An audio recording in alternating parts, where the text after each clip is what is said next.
Order regular meeting the directors of various recreation and park district for May 8th, 2024. Please stand for the flag.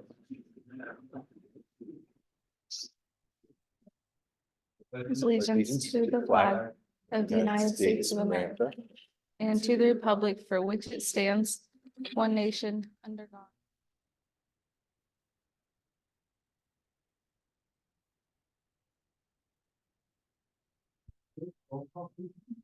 Director Alma Green. Present. Director Mary Belfay. Present. Secretary Steve Rodwick. Here.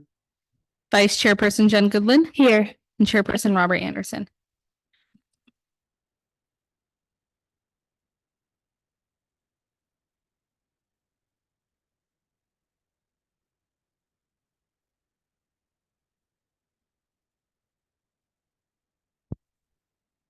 Actually, Scott, you want to do a quick introduction as they get ready for the presentation?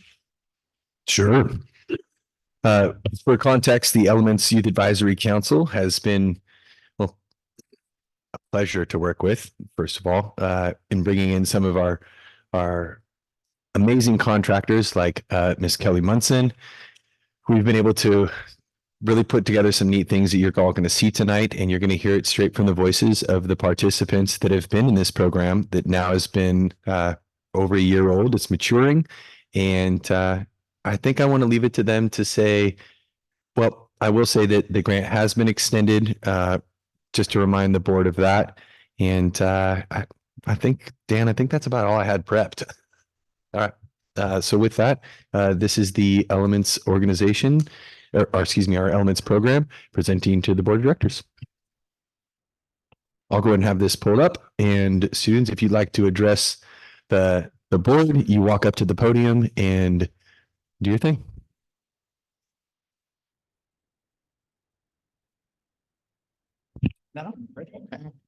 Hello, everybody. My name is Eddie Valadez. I'm the co-coordinator of the Elements program.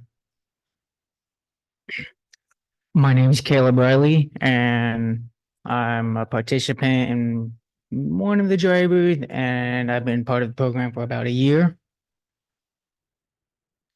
My name is Tony Garibay. I'm a participant as well, and I've been a part of this program for about a year now. I am Max Cockrum. I am also a participant and have been a part of this for about a year.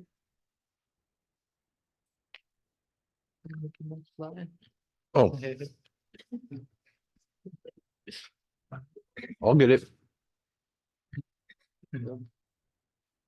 So Elements is basically a 15-member youth advisory council from a diverse group of young people from Butte and Glenn County. Sometimes they're college students, sometimes they're not college students.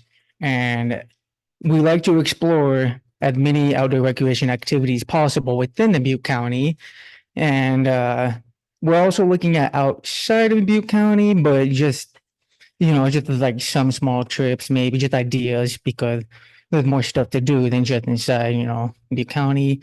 We've also been exploring college and career pathways in natural resource sectors, such as like Big Chico Creek or Butte County Ecological Preserve, and learning trainings for leadership development or communication skills. We're also examining the current level of wellnesses and learning strategies for improving our overall wellness, mental and physical, for our members and just overall everyone.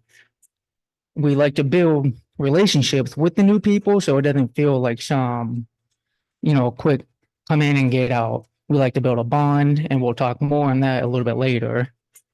And we will also serve as ambassadors and mentors for the youth throughout our program and outdoor recreational activities, meaning like we'll check in on them, we'll talk with them and take them, figure out what they need from us and how we can provide those needs, basically. Okay. Good. Next one. Please put your hand up. Okay. So the background of the program, this vision was for the program came when there was a call for the proposal from the California Natural Resource Agency, Youth Community Access Grant Program, and Stevens from Outdoor Ed for All, and several local outdoor educators collaborated to apply and create the Elements Youth Advisory Council. The PRPD staff and board of directors approved to host the program here. And in 2022, the grant was successfully awarded to us. However, the funds were delayed, but we went ahead and started with building the website and designing the actual logo and just the overall foundation for our program. And in 2023, the beginning of 2023, we had our first meeting here at the Terry Ash Center.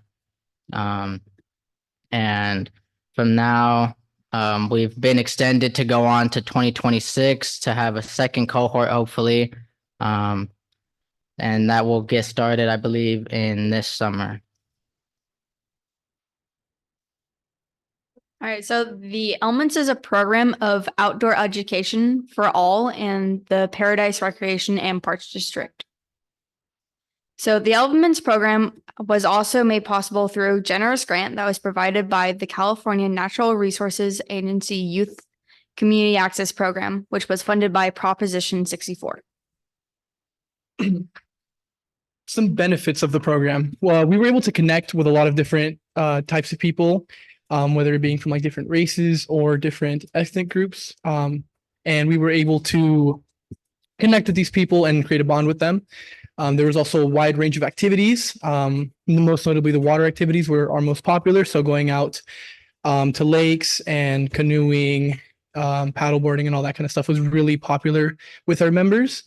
And another thing that was really enjoyed was cooking our own dinner. So having different members volunteer to cook dinners for everybody for our meetings or when we went out really gave us a more of a hands-on experience with that. So it built skills there and made us feel like proud of creating that.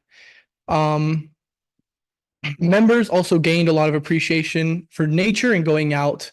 Nowadays, we live in a very technology dominated environment. So going out and appreciating nature and what it has to offer is something that's really important nowadays. So we really appreciate going out and learning about the land around us. And the program offers opportunities to learn key skills like communication, leadership, nature therapy, public speaking, and working in groups. So we'd like to show you guys, this last year, the Elements program, we've been able to go on 19 excursions over the last year. So these next few slides, I'll just go through some of from the beginning of the year, all the way up to the end of the year, some recent that we've done. So yeah, these are for you guys to see.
And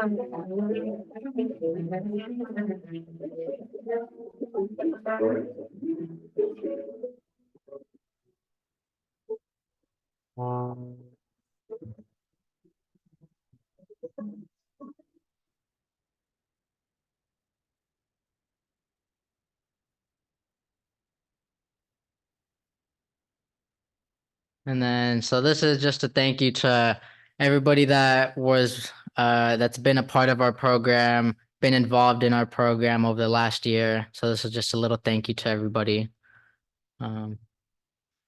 Sky, if you want to hit the next one.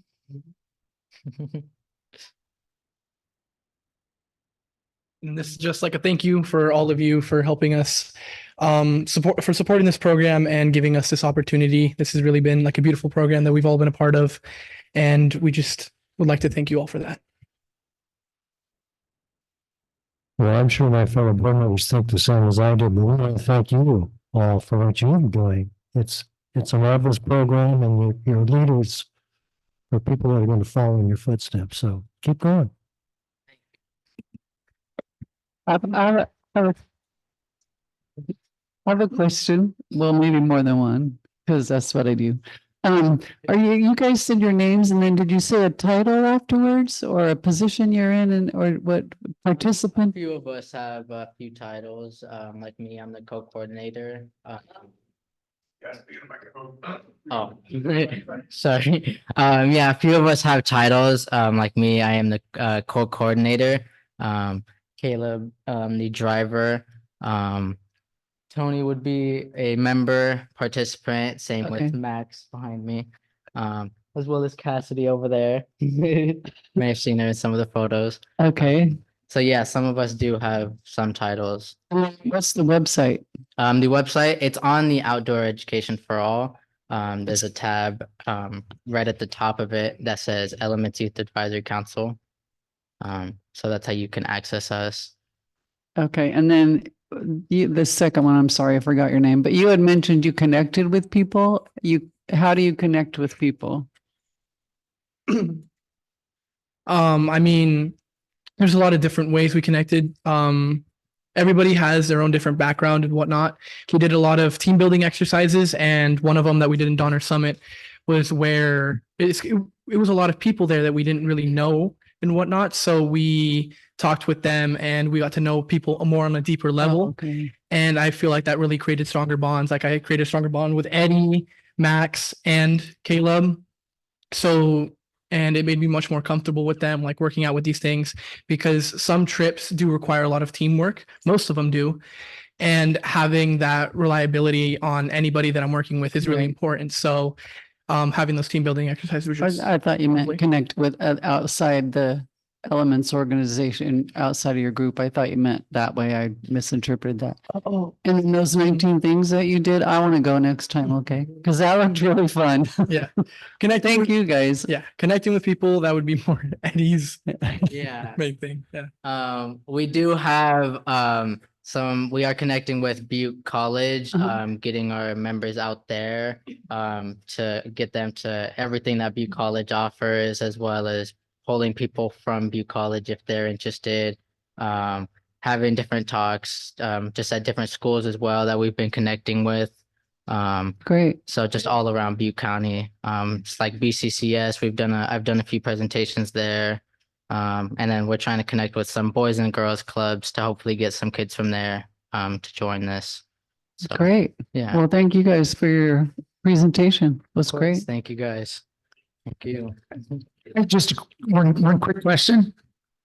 What was either a surprise for you, an experience that you did, or something that you tried and you loved it and you didn't even know it existed? So if there's anything that either a surprise during your experience that you know, from your own personal growth, or just some activity that you tried that you thought, never would have thought I would have liked it, but I did, or didn't, you know, any surprises? Let's see.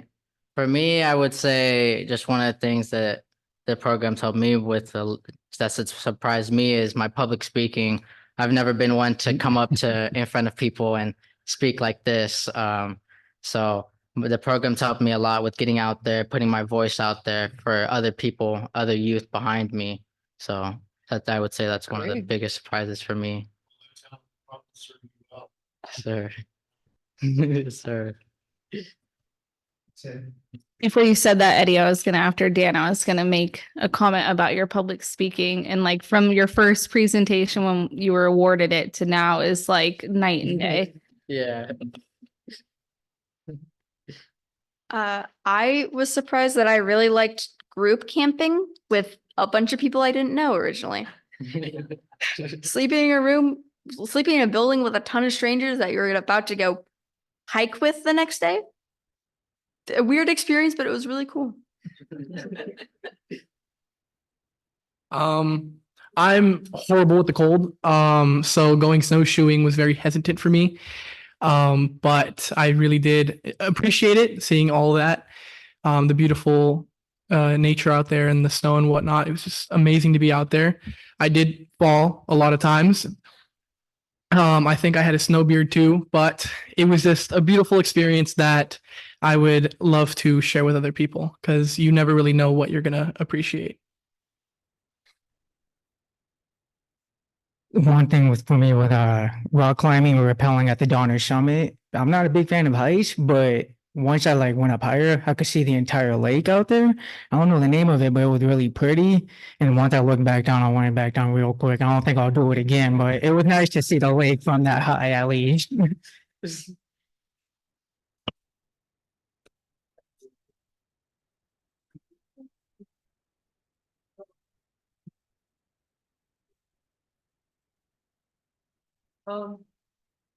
My name is Cassidy, and something that surprised me was rock climbing. I have a huge fear of heights, but once I got the hang of it, I like enjoyed it. Sorry, I have a big public speaking issue, but it was a real surprise to me, and I would gladly do it again. Thanks, you guys. That's great. We appreciate it. Thank you. And thank you, Kelly. You all get some. Yes, sir.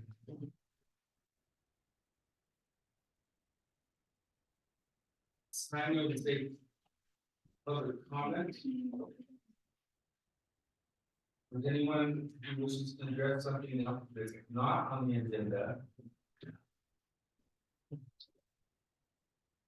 I want to say that I attended the horse festival a week and a half ago at Moore Road. If anybody else was there, you might have noticed that Scarlett Miller was absent. She apparently was stomped by a mule and hospitalized. So I just thought that I'd bring that to the attention of the board if the district wanted to send some kind of a goodwill message to someone who's been a tremendous advocate for recreation here. That would be much appreciated. Thank you.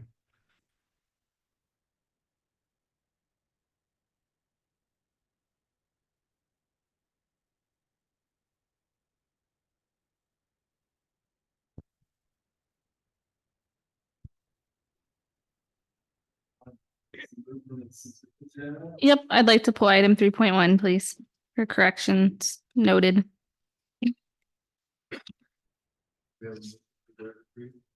Move to approve the consent agenda minus item 3.1. I second. Director Alma Green. Director Mary Belfay. Aye. Secretary C. Rodwick. Vice Chairperson Jen Goodland. Aye. And Chairperson Robert Anderson. Motion carries with 5 ayes.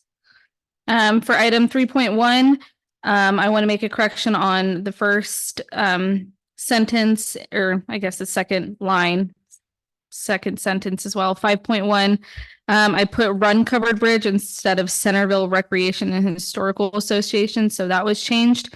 And then in the motion of 5.1 and in the motion of 5.2, after the $6,000 contribution, I put per fiscal year.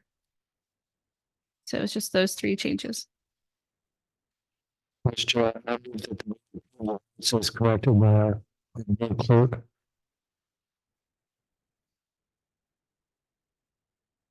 I'll second. All right. Director Alma Green. Aye. Director Mary Belfay. Aye. Secretary Steve Rodwick, Vice Chairperson Jen Goodland. Aye. And Chairperson Robert Anderson. Motion carries with 5 ayes.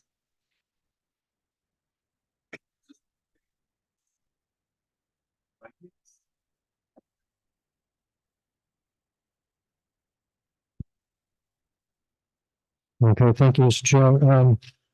All board members should have received a written copy of a report relative to the finance committee meeting on, I think it was April the 11th. And primarily what we addressed was 3 agenda items. One of the 3 was horrendously long, and that was the audit report. It's long overdue, but it was quite a read. I think I can speak on behalf of Steve and I. We're very pleased with the outcome of the audit report, even though it took a long time to get it to this point, and I believe it's on tonight's agenda for the board to consider adopting. If you read the executive summary of that report, good news. I mean, there was very little, if anything, found that needed corrections as far as our budgetary process. Almost concerning. Such a lot. That's right. So that was interesting. And then also the staff presented to us as a committee some generic requests for proposals or RFPs, as you will, basically a template. And they sought input from us. And I think we suggested a few things for staff to ponder and further pursue. But frankly, I think, and Steve would agree with me, we think it's a good step in the right direction to come up with some standardized templates for various purposes, and I want to compliment staff on that. And then last but not least, the third item we discussed was actually they asked me to give them a briefing about the history of the Paradise Redevelopment Agency that was dissolved and subsequent actions since the dissolution of the redevelopment agency, which is ongoing and which is I give them the best briefing I could, considering how complex it is, but primarily, and I think I've tried to share with this board, there's many years before the increment that's part of the property tax that's dispersed to our special district will ever get to the point where all the outstanding debts can be paid, because there was money loaned to the RDA from the town of Paradise to start the process of the RDA's program. Well, obviously, when it was dissolved, there was no income coming in to pay that back. So that's part of the history. And then hopefully staff understands now that we've reached a point now since that dissolution where slowly but surely, as our property tax base increases because of build out and valuation and so forth, our little increment from the taxes collected during the course of the year is growing. And it's eventually going to start reaching a point where there'll be a minor amount of money actually distributed to pay back those loans and so forth. So it's a long ways to go, but I'll be long dead before they get to that point. But anyway, that's kind of some of the background. And hopefully staff bore with me because it was a difficult thing to explain, it really is. But that's our committee report. Point of order, Mr. Chair.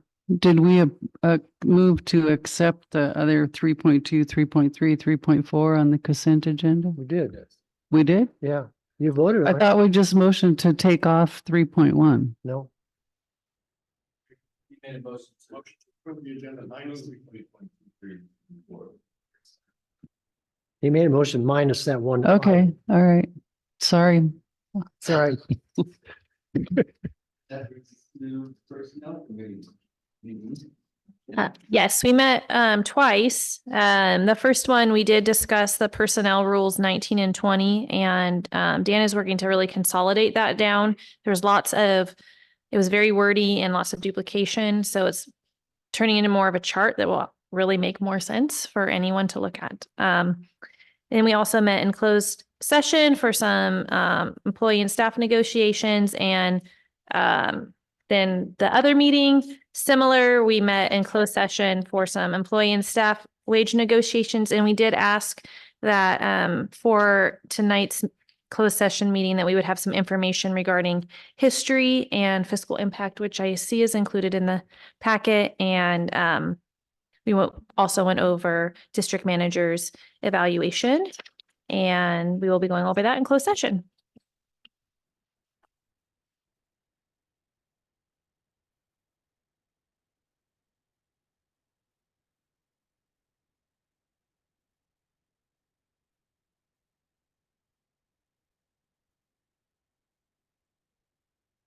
Parks and Rec Committee.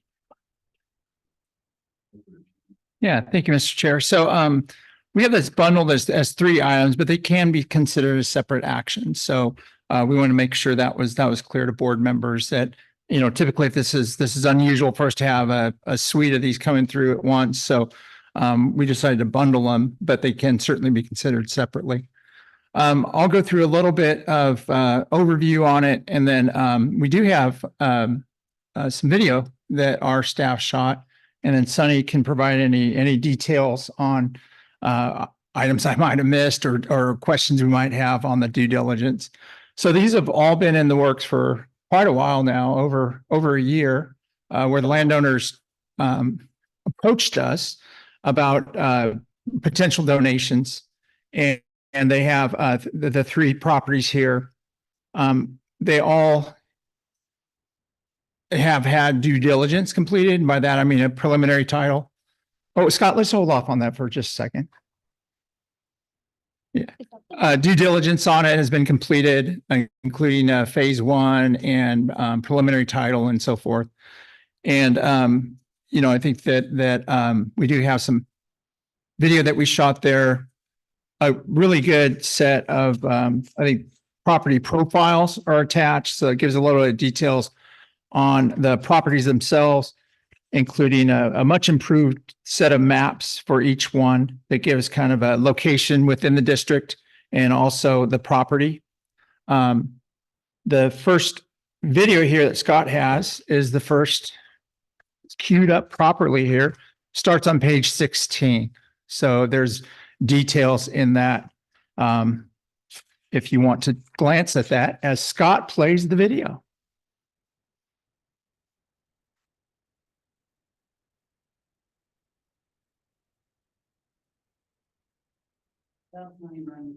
Honey Run is going down through the part of that there.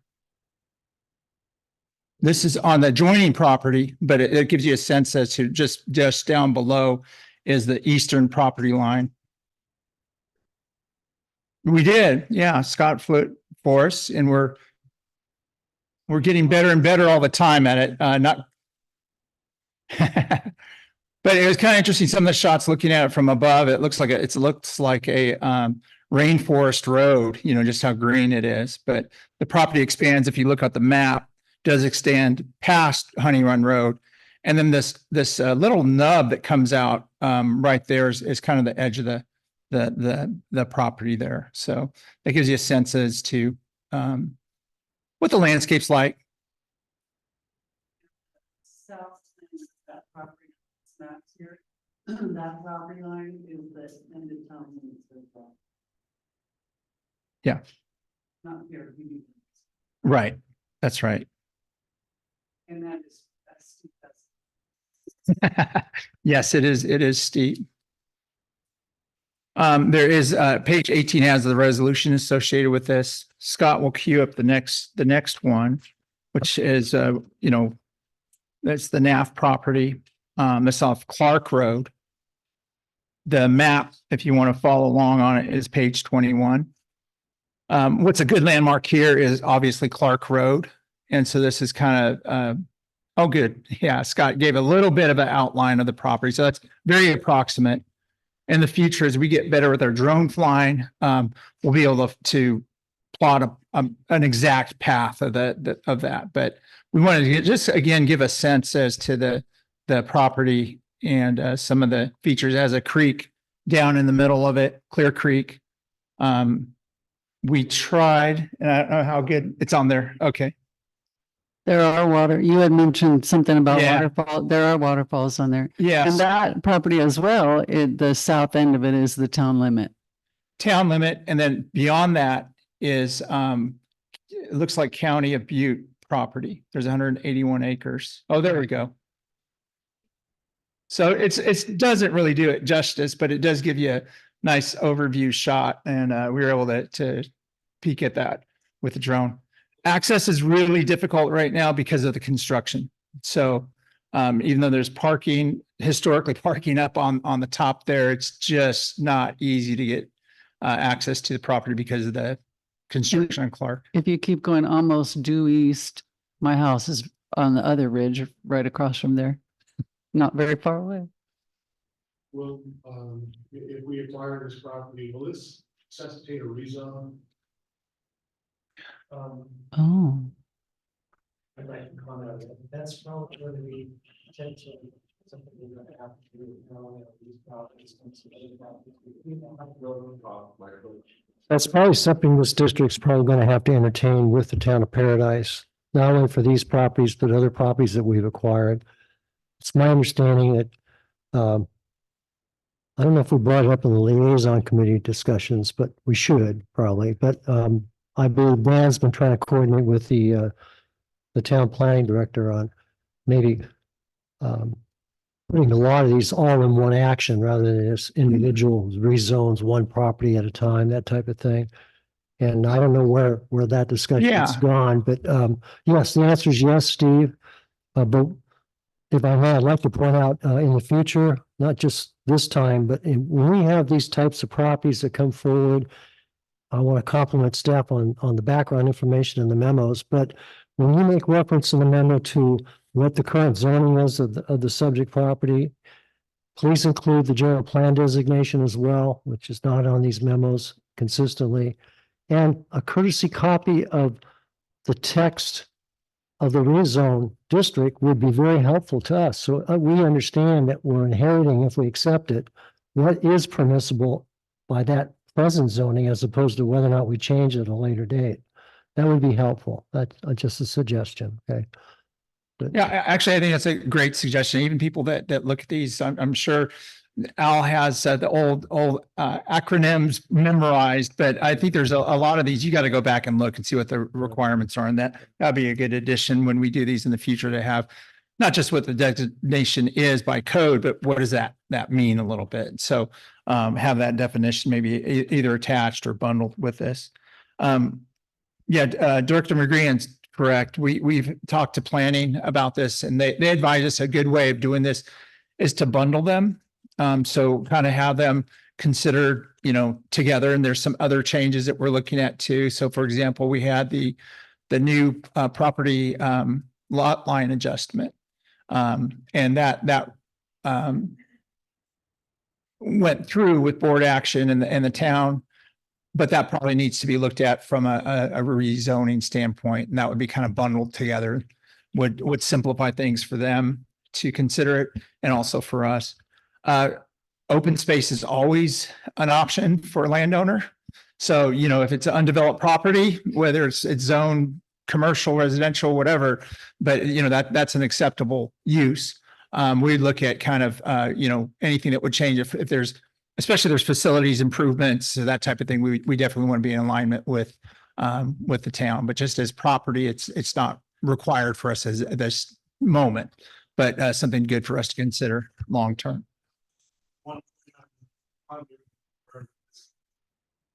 Downhill side legacy of the dump area. Much of it has been cleaned up through farm branch grants via the town cycle, but there's still some work to be done down there. And I don't know. I don't think the person who's going to donate to us will take on that burden because it's donating to us. But know that there's probably going to be some costs associated if we want to go further with this. So which property are you referencing? The county property. Yeah, that's south of this one. The one property. That's what you need to say. Okay. Okay. Also, just to compliment what Brian shared with you this evening, bear in mind that anytime we ask the town to consider changing the zoning, oftentimes it requires a general plan amendment to the land use map of the general plan.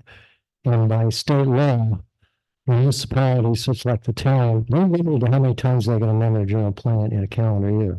the maximum is 4. And that's why the bundling is so crucial. As I just wanted to share that. So that's important to know that. Yeah, that's good insight. Thank you. Thank you, Al.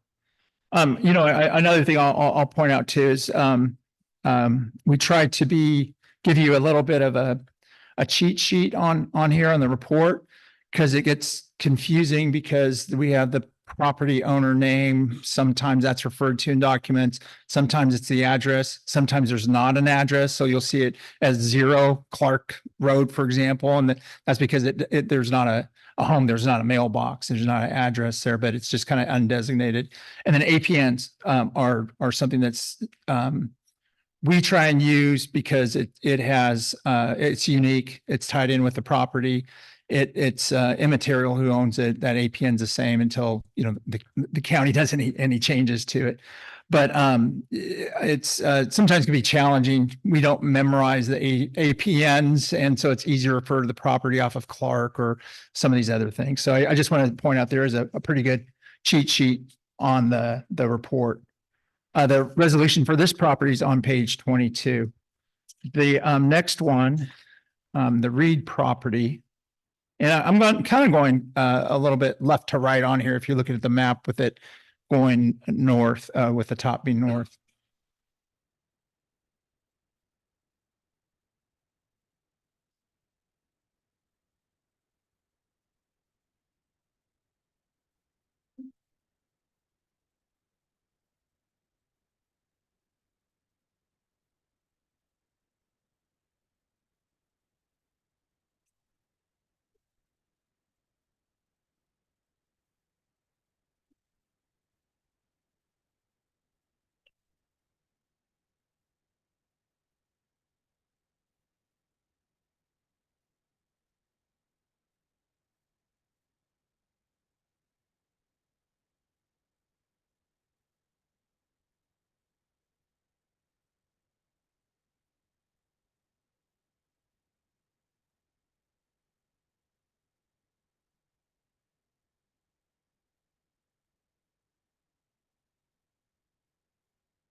Hard to get scale on it. That's a 9-acre parcel. Probably saw in there that one view that Scott had in there. That was Bennett, and I think you can see a little bit on one of the views there on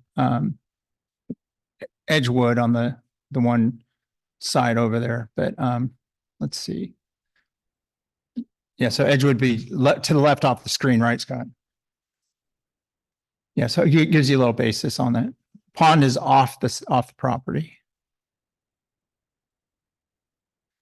But it's kind of transition between going from kind of a blue oak woodland to a grassier area down below. Nice riparian area. The hillside, and you can see some of it here on the colors off to the left of this here view. A lot of wildflowers that are in their kind of semi-vernal poolish habitat. It's pretty wet. There's mimulus, a monkey flower, which is kind of indicative of wet areas. So just kind of some interesting habitats across there, going from sort of a thin rocky soil that has a lot of moisture coming into it down to the creek, and then a little bit of an open area. We spent a lot of time, and maybe Sonny can speak to this, but a lot of time trying to have discussions with the town about access. So they have plans to do some road alignment, some connections out here. Those routes aren't fully lined up, but that's something that we want to have good access to this in the future. That we want to make sure that it's there. And Sonny, I don't know if you want to address that, your conversation that you had with the town on that.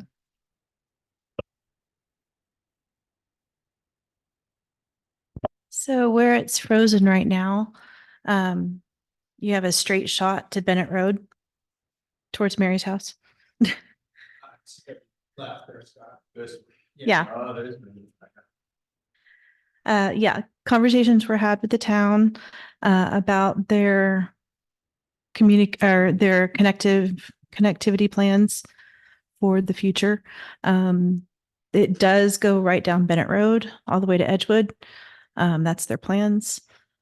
Currently, the access is by that house in the top corner.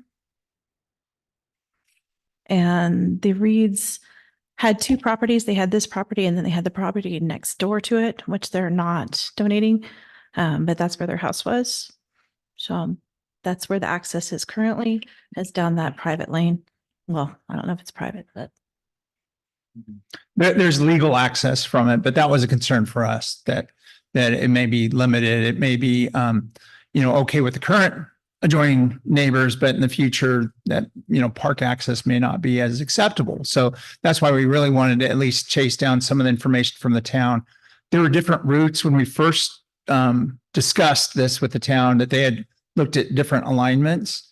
So, and it's subject to change, but I think by some measures, this might simplify the town's ability to put that road through if it's in public ownership, at least this little segment.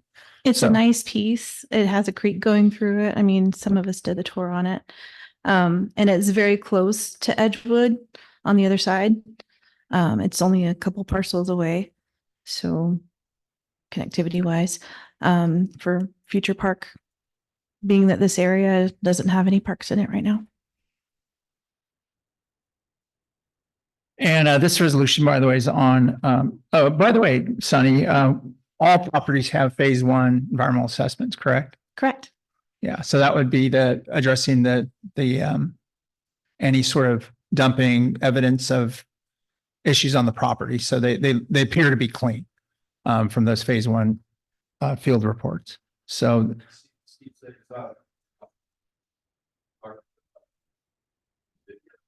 no, that was the honey.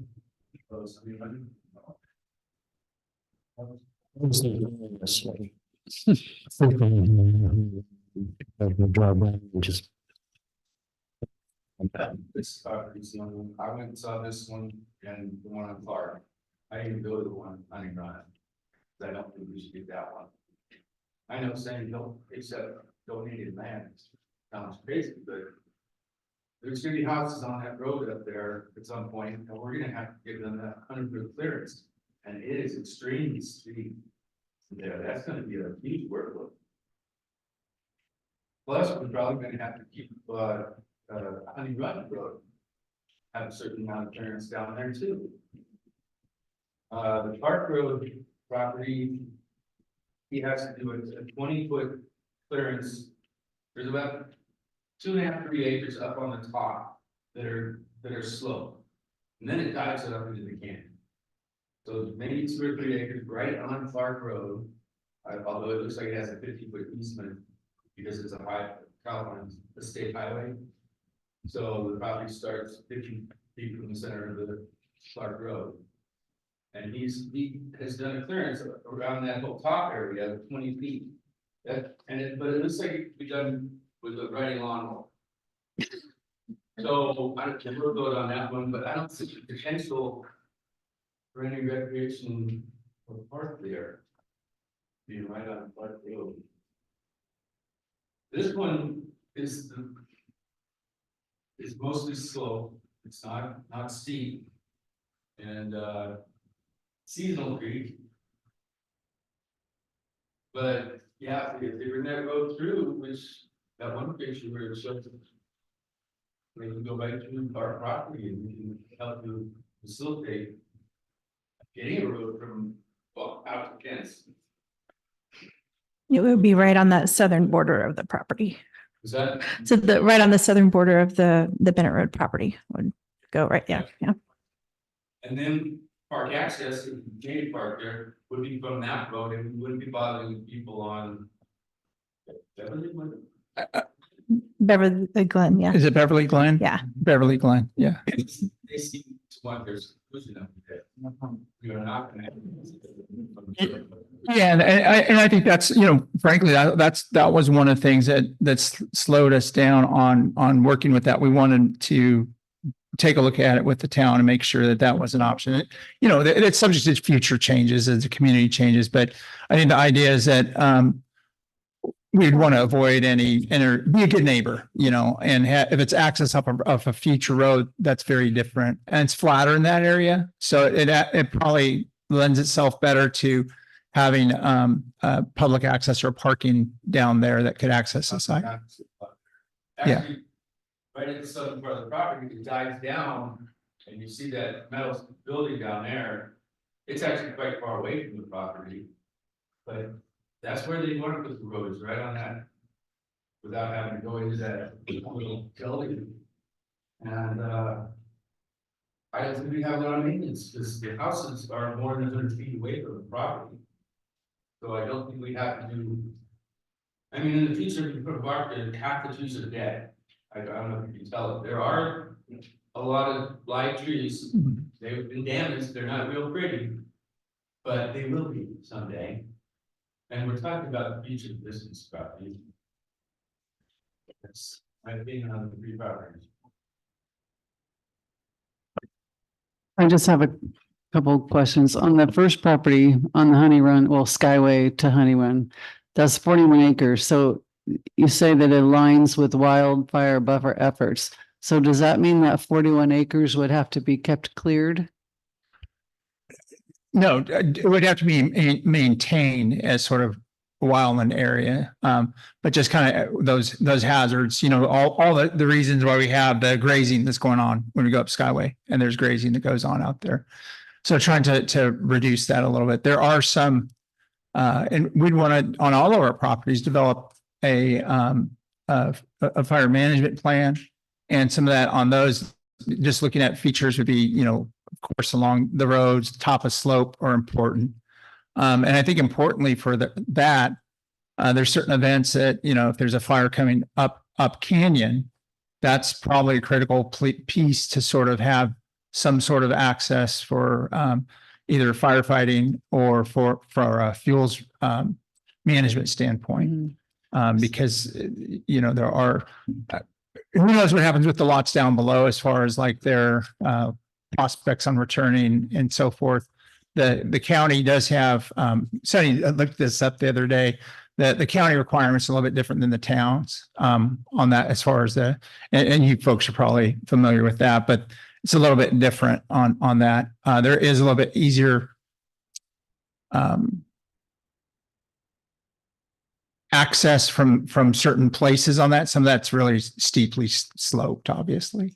It's real steep. Yeah. On the little part that frontages Skyway, would that have to be 100-foot easement cleared? Or not easement, but 100 feet cleared from the road? They're not requiring that anyplace else. Yeah. Only if there's because they do have 100-foot The 100 properties. Feet, as I understand it, it's 100 feet on your property. It goes to the neighbors, and it shifts that 30-foot managed buffer. And right now there's the way that maybe we could go, and you're talking about the Skyway property. Is that Scott, just can you on bring- structures? What's that? The 100 feet? Is it just for That's the structures? Skyway property right Yeah. there.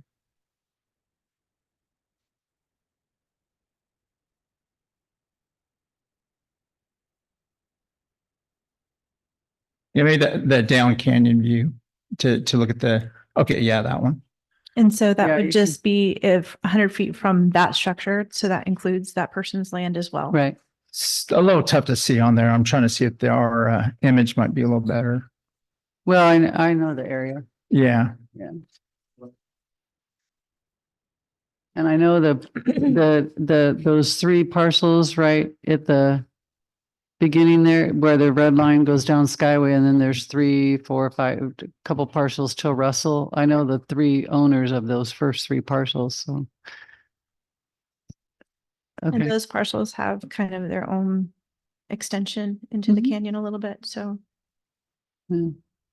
Now we've had. So Clearance there because they had to build on the top. Right. Top part of the properties. Right. So they've got to have it. But Yeah. We had a house It's there. it's probably on their, that refuse within their property. is Skyway, is the road 100 foot clearance or is it 30? For the county, major evacuation mode is 20 feet. Yeah. And I think that's why the property on Clark Road is 20 feet. Which doesn't make sense to me because they have a 50-foot easement. So it's 20 feet, it's not actually.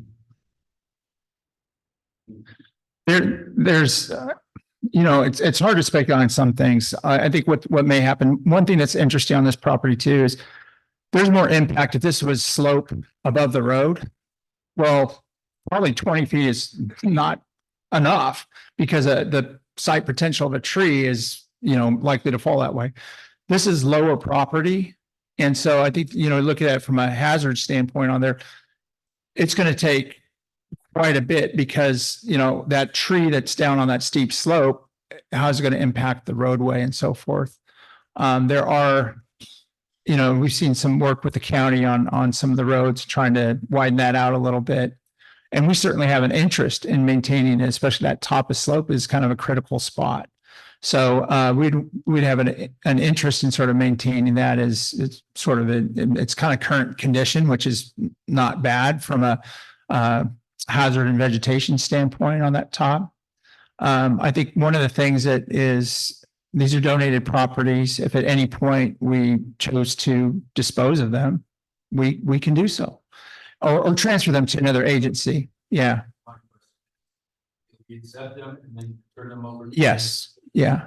Buffer project. It could be the town, the county, any just state parks in some cases, if they have an interest, or some other agency that's kind of more of a transfer ability. And then if we had no takers on that, there's a process for this, but if there's no takers on that, it'd be subject to open public auction, and so we could take bids on it.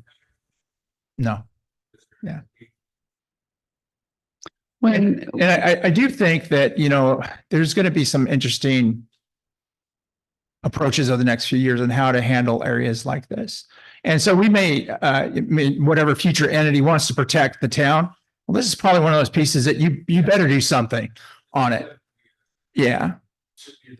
Right. And so there's an opportunity for us to reserve it for that use. Whereas if we pass on it, it's not likely to be available, for us or anyone else. And there's certainly very limited things that you can do to this property. Certainly there's, it's a steep slope, but it's long. And so there is a chance to do, if there's trails, an interest in trails in the future. You have to figure out where their people are going to park. There's view shed values of it on that Skyway property. But again, I think we'd want to do a thorough, and these can be separated. We don't have to have the answer today. Once you accept the property, we're doing line up unit plans for each of our properties. And so that would have an ability to do some public outreach, check the zoning, make sure whatever there's uses are and so forth, and developing a fuels management plan in a systematic way. Fortunately, right now, there are some opportunities for us to work with Butte Fire Safe Council and other entities. That may change over time, but I think that there's opportunities, at least in the short term, for us to do some of the maintenance with their help and some goat help in some cases. Yeah.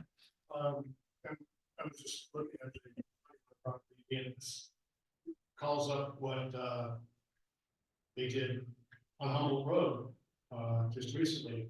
It's just a bike only route now. Yeah. And that's an opportunity for a piece like this.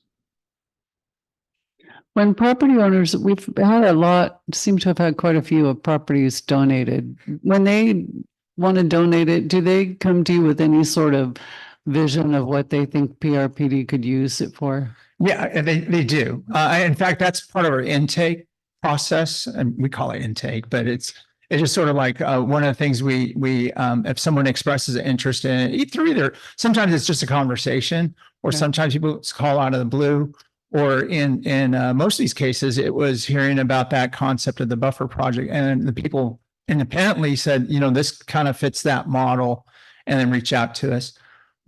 Because they know the property, love the property and in some cases, that they have had visions of what it is, what it could be. The property owner on Clark, for example, had mentioned concern about if that's sold, it could be just another corporate yard, at least on top. That's not helping the community. It's not helping people that may live nearby having that view, hindered by another trash transfer yard or something. Sorry, Steve, I shouldn't just use that, but some industrial use on there, whereas it does have some neat amenities, has been accessed not from this property, but from adjoining properties to get down to the waterfall. There's a chance there to develop that in the future and have kind of a neat welcoming on that Clark side, that it's a kind of a wildland park that could be there. Same way with the Skyway property. So high visibility locations. Oh, by the way, Sonny, I don't have any recollection. Do you remember on these properties if they had anything in particular noted from the landowners on the intake form? I do not remember at this second. Other than the possibility of the waterfall on this Clark Road property. I'm not remembering any other notes at this moment.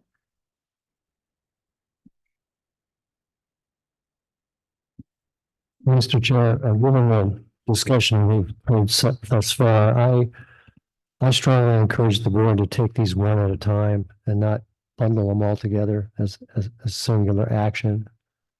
There's some nuances with each one individually compared to the others. Well, it's actually they're all considered donation. So we have that option. Additionally, it's an option, but I suggest we take them one at a time, particularly since we haven't even received public input yet on this agenda item. And hopefully we can get to that point where we start getting public input and then come back and further discuss it before we entertain any action.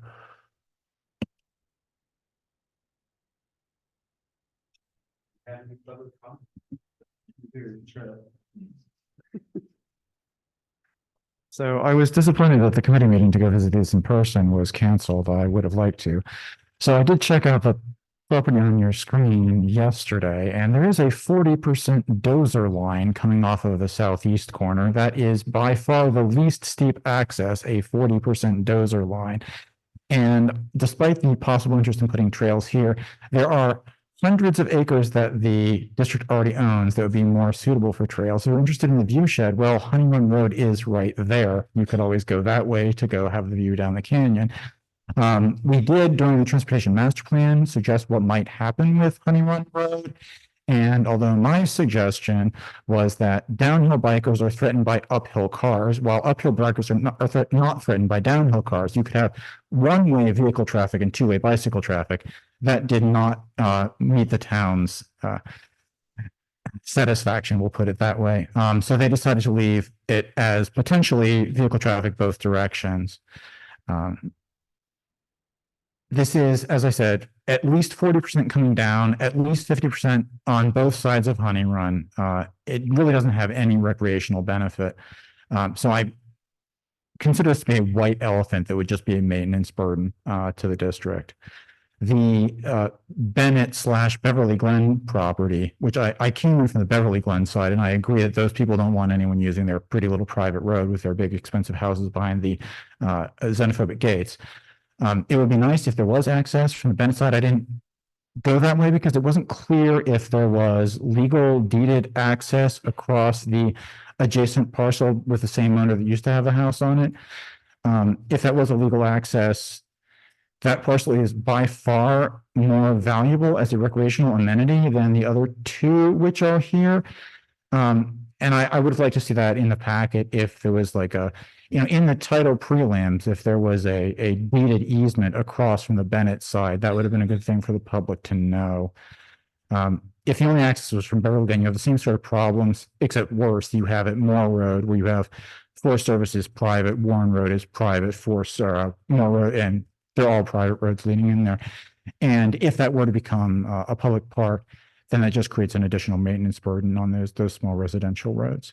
So if there was better access, and the other thing that was interesting that wasn't mentioned is when that road eventually connects all the way from Anchor to Bennett, and then the parcels that are directly east of the property in question are accessed off of dead end roads from the Edgewood side. It's not clear you want to go directly east at that point, as opposed to going up that road that already exists on the east side of that parcel. That might actually be a less steep access for vehicles to access. So there are many advantages to this parcel. And I'll say that in contrast to the one that's on your screen, every part of that parcel is steeper than the least steep part of the Lake Ridge Park parcel. And you know that the 35+% grades coming up from Dogtown did not fare well in the campfire and are not really suitable for recreational amenities. The Bennett/Beverly Glen property is about 5% slopes on the eastern part where the creek is, and up to about 20% on the west, which is not terrible. So again, that's a very usable parcel. And the Clark Road parcel is about 16% coming down from the highway on the shadeless shelf. And then it's more than 30% coming down where all the trees are into the creek.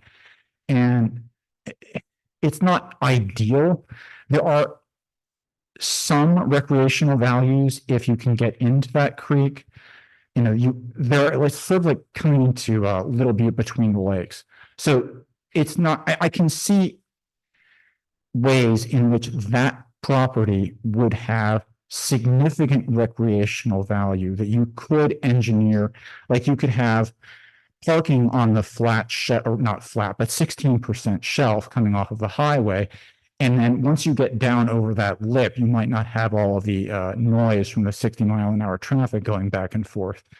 So I don't have an objection to the district, at least pursuing further, but is the waterfall really on this donor's property or not? Looking more deeply into the Clark parcel. So I see the value, the recreational value in both the Beverly Glen parcel and in the Clark Road parcel. And I really do not see recreational value in the Skyway/Honey Run parcel. So I would advise the board not to accept the 41 acres and to at least look more deeply into the other two.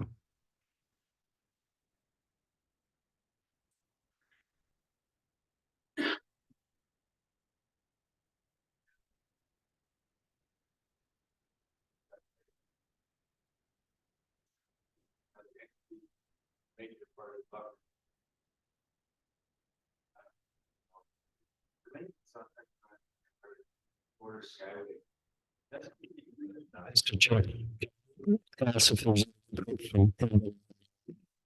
before we return to dialogue.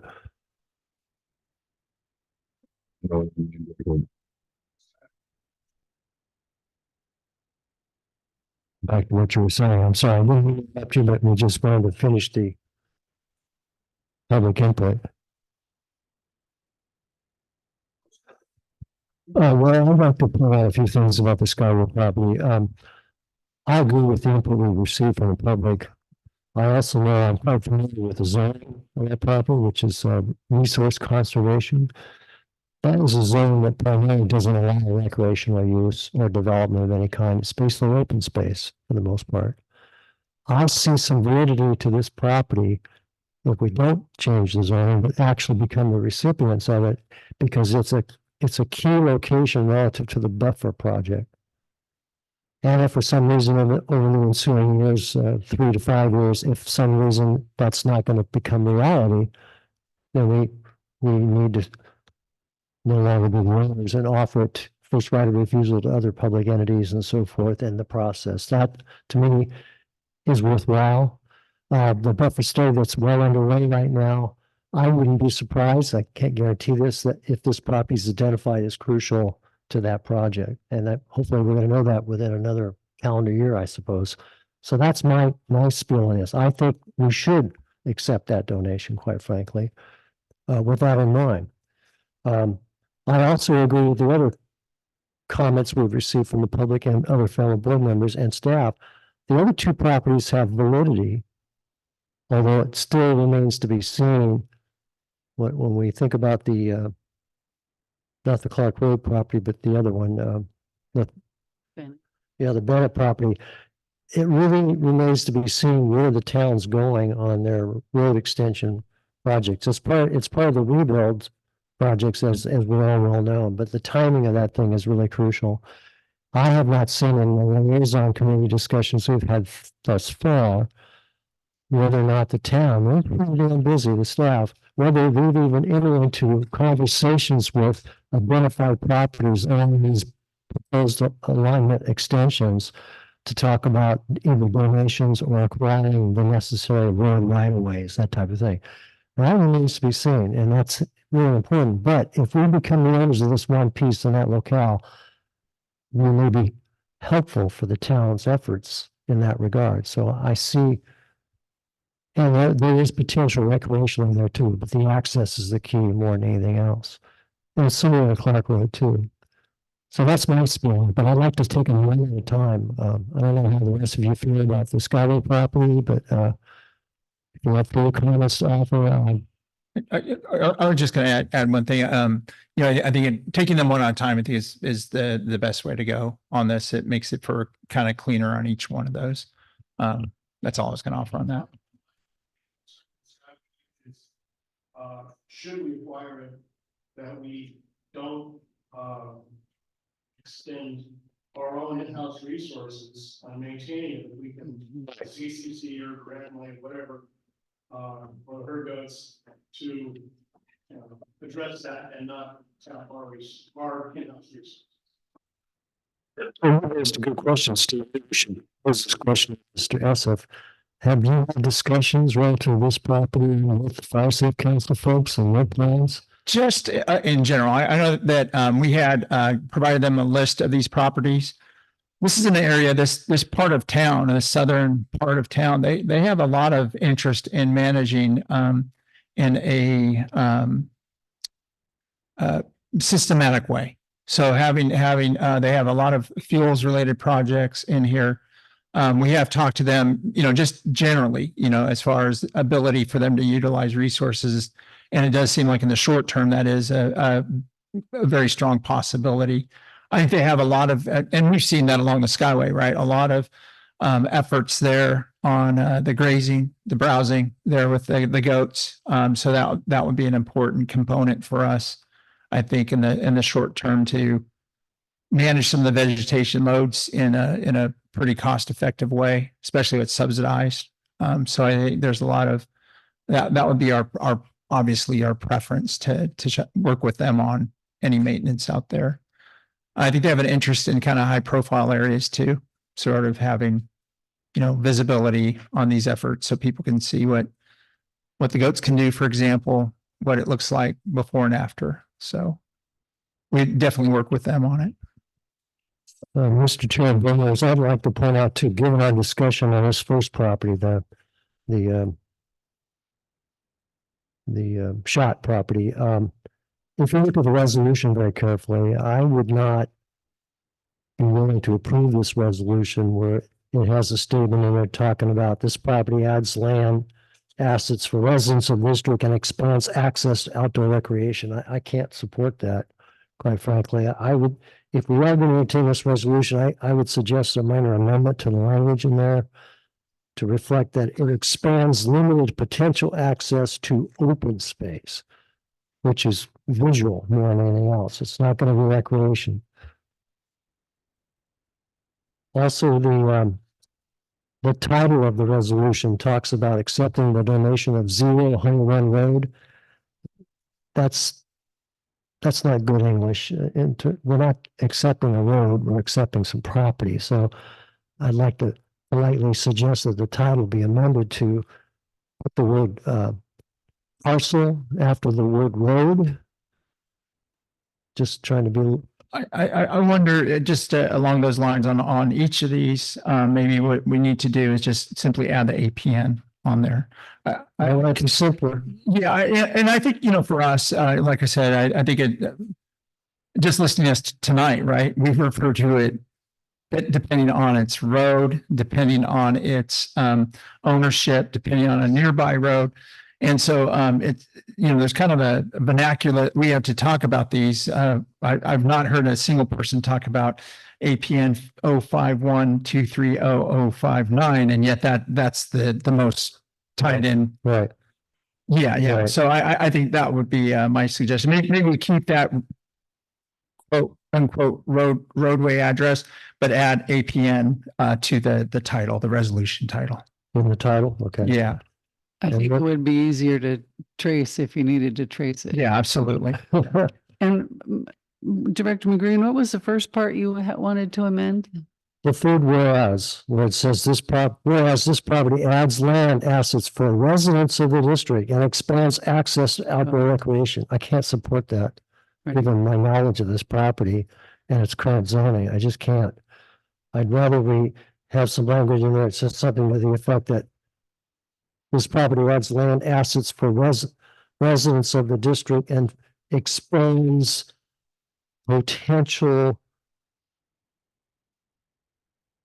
wildland fire buffer safety uses. Something like Early Director McGran, you said, and I liked it, but I didn't write it all the way down. He said limited potential access to open space. open space, or view shed. I don't know if that came up earlier, but Yeah, open. that might be the most. You can say open space view shed, but bear in mind too, we're thinking, we're hopeful that the buffer project is going to play out and identify this property as crucial among other properties, and then come up with a mechanism to maintain these properties and forever, for protection for the ridge.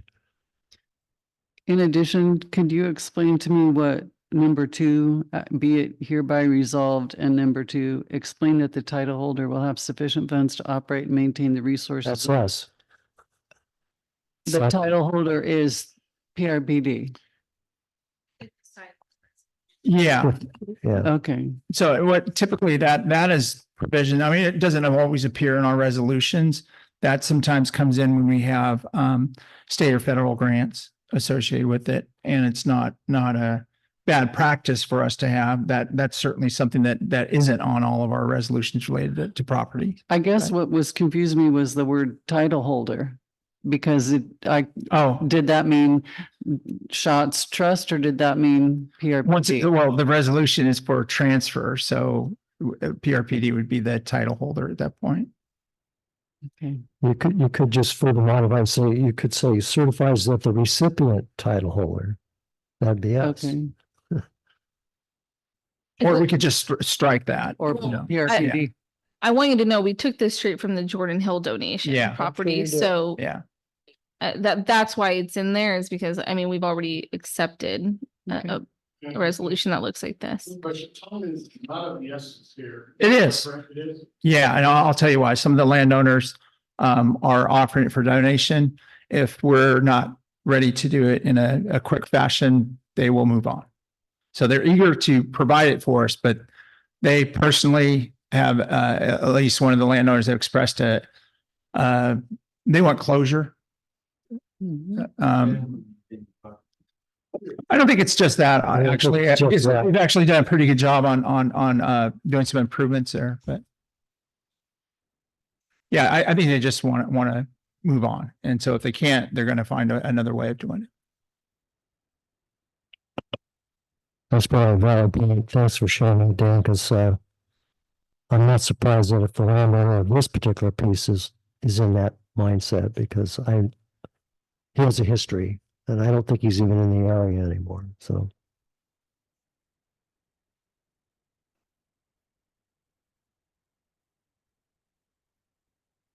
Mr. Chair, and that at the beginning, where is it?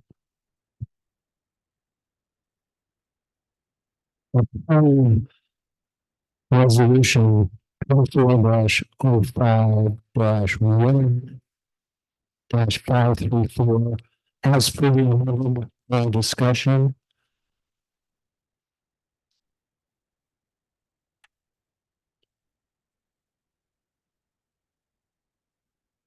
I'll second.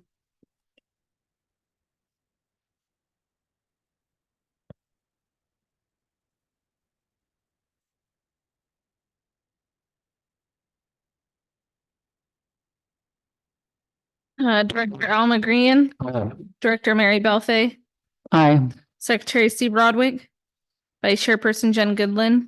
Aye. And Chairperson Robert Anderson. Motion carries with 5 ayes. Oh, wait, sorry. Was that a nay? Sorry, with Thanks. nay. Motion carries with 4 ayes and 1 nay.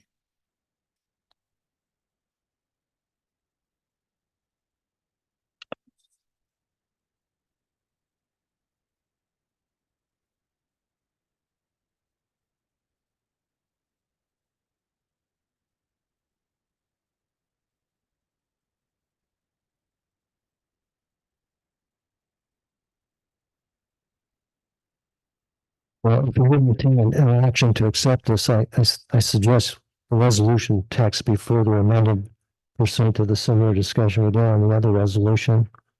As far as the title is concerned, an AP number, I believe, was suggested by our district manager. Also, I haven't walked this property, so I'll be the first to admit this, but I don't know. I think it was pointed out that the access to this Clark Road property is it's marginal. It's like 16% slope, I believe. It doesn't, I don't know if it's actually a road per se that's in a certain condition that really facilitates public access to it, but I would be careful. Yeah.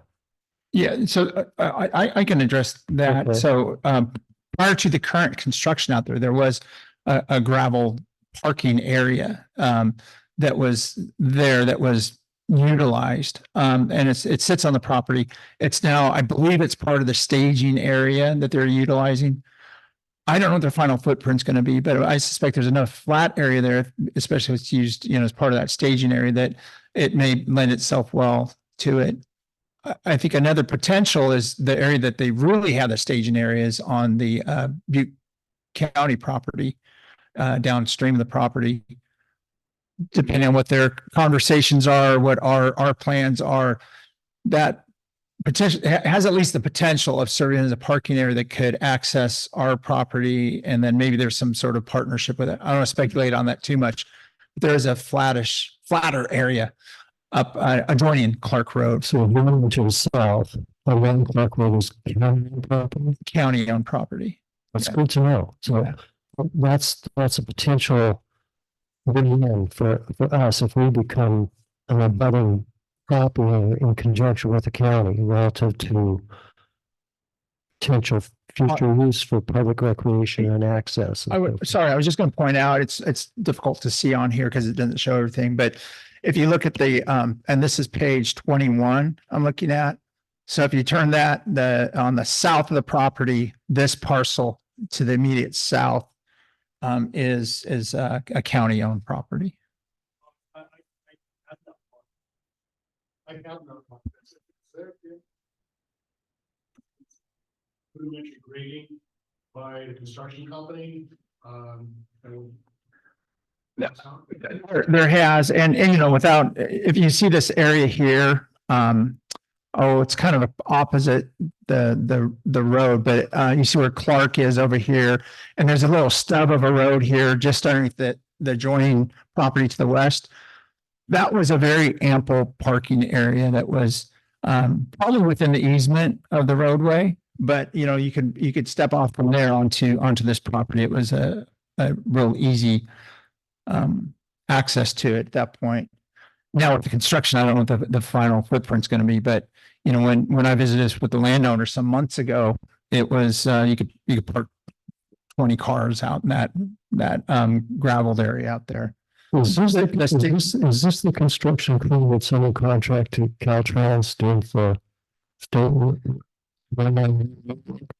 There is so much work going on there. I'm not sure whose staging area it is. I suspect it is related to Caltrans operation because they're utilizing it. But that area, if you go further south where the little triangle is, kind of catty corner of that is a much larger flat area. And I think that's where they're staging right now. Interesting. But that, just in the past, that's an area that looks like it was, flat, probably utilized for different staging of that road. And if there's a positive conversation with the county, depending on what that final disposition is, they may want to retain it as a future staging area, in which case it looks a lot like a parking lot for a wildland access area. So that would have to be a conversation. I'm definitely not promising that now, but there's historically been pretty easy access from that. Maybe up on the, yeah, I was going to say, Scott, maybe you can hover over where the road, oops, no, actually go back to that view. Do you see where I forget the name of the road that comes, is it Round Valley? So opposite of that. So that's the area that I'm talking about where I had parked before. Yeah. Yeah, they have. And it's pretty flat and wide and doesn't look like it's exactly on their footprint of the road. So I suspect that will retain in the future. But, of course, that may require, of course, encroachment and conversations depending on if it's in the right of way or not of the road. I will point out this, while this view's up, over on the top of the screen there where the buildings are is Easy Street, which I love that name for a street. But historically, there was a roadway that went from up there winding down to above the waterfall, and people would access viewing it from there. And it was essentially a road that wound down in the canyon to the bottom. It's grown over now. And it's not part of the property, but historically there was access that people knew about it, got down through it on a regular basis. It's private, yeah. Just for people information, downstream, probably another 1.5 mile, even though it's closed down. Yeah.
So it's scanning, so it is. Can I suggest something?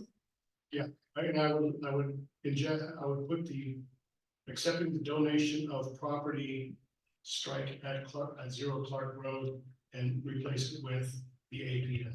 If I may, I would suggest to retain the property, but let's add APN. So Can we just say what Al said per the last motion? Where he said as further amended per discussion, because we have what was amended. But to specify in the motion exactly what you want amended is. So if this property was different as compared to the Highway Road property relative to future uses. So no, if I support that, sir. Okay. yeah, my suggestion, Director Roderick, is to retain the property address that we have and just add APN to it. We don't know. I'm not going to talk about it. As long as you guys have it written down. Okay. I got it. Second. 3.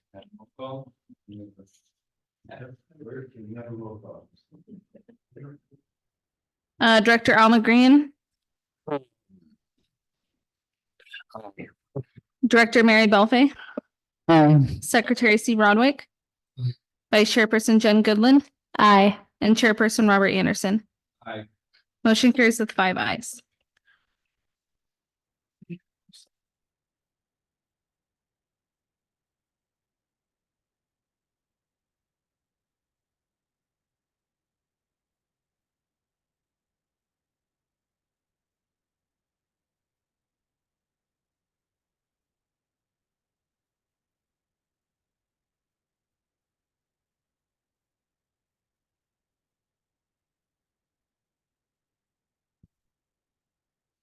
Mr. Chair, with the board approve resolution 24-05-3-536 with the resolution title amended to include the APL after Zero Bullet Road and amended the thing is to read, whereas this property adds land assets for residents of the district and potentially expands access to outdoor recreation.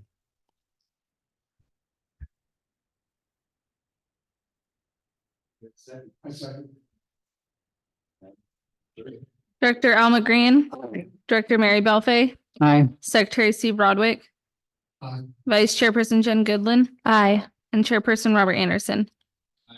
Motion carries with 5 ayes.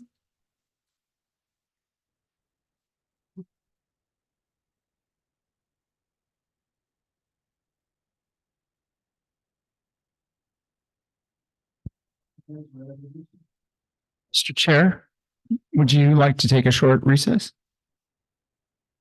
I think this is gonna take a while. I don't necessarily think so, but we want to be kind to everybody. Yeah. Yes, let's take a break. And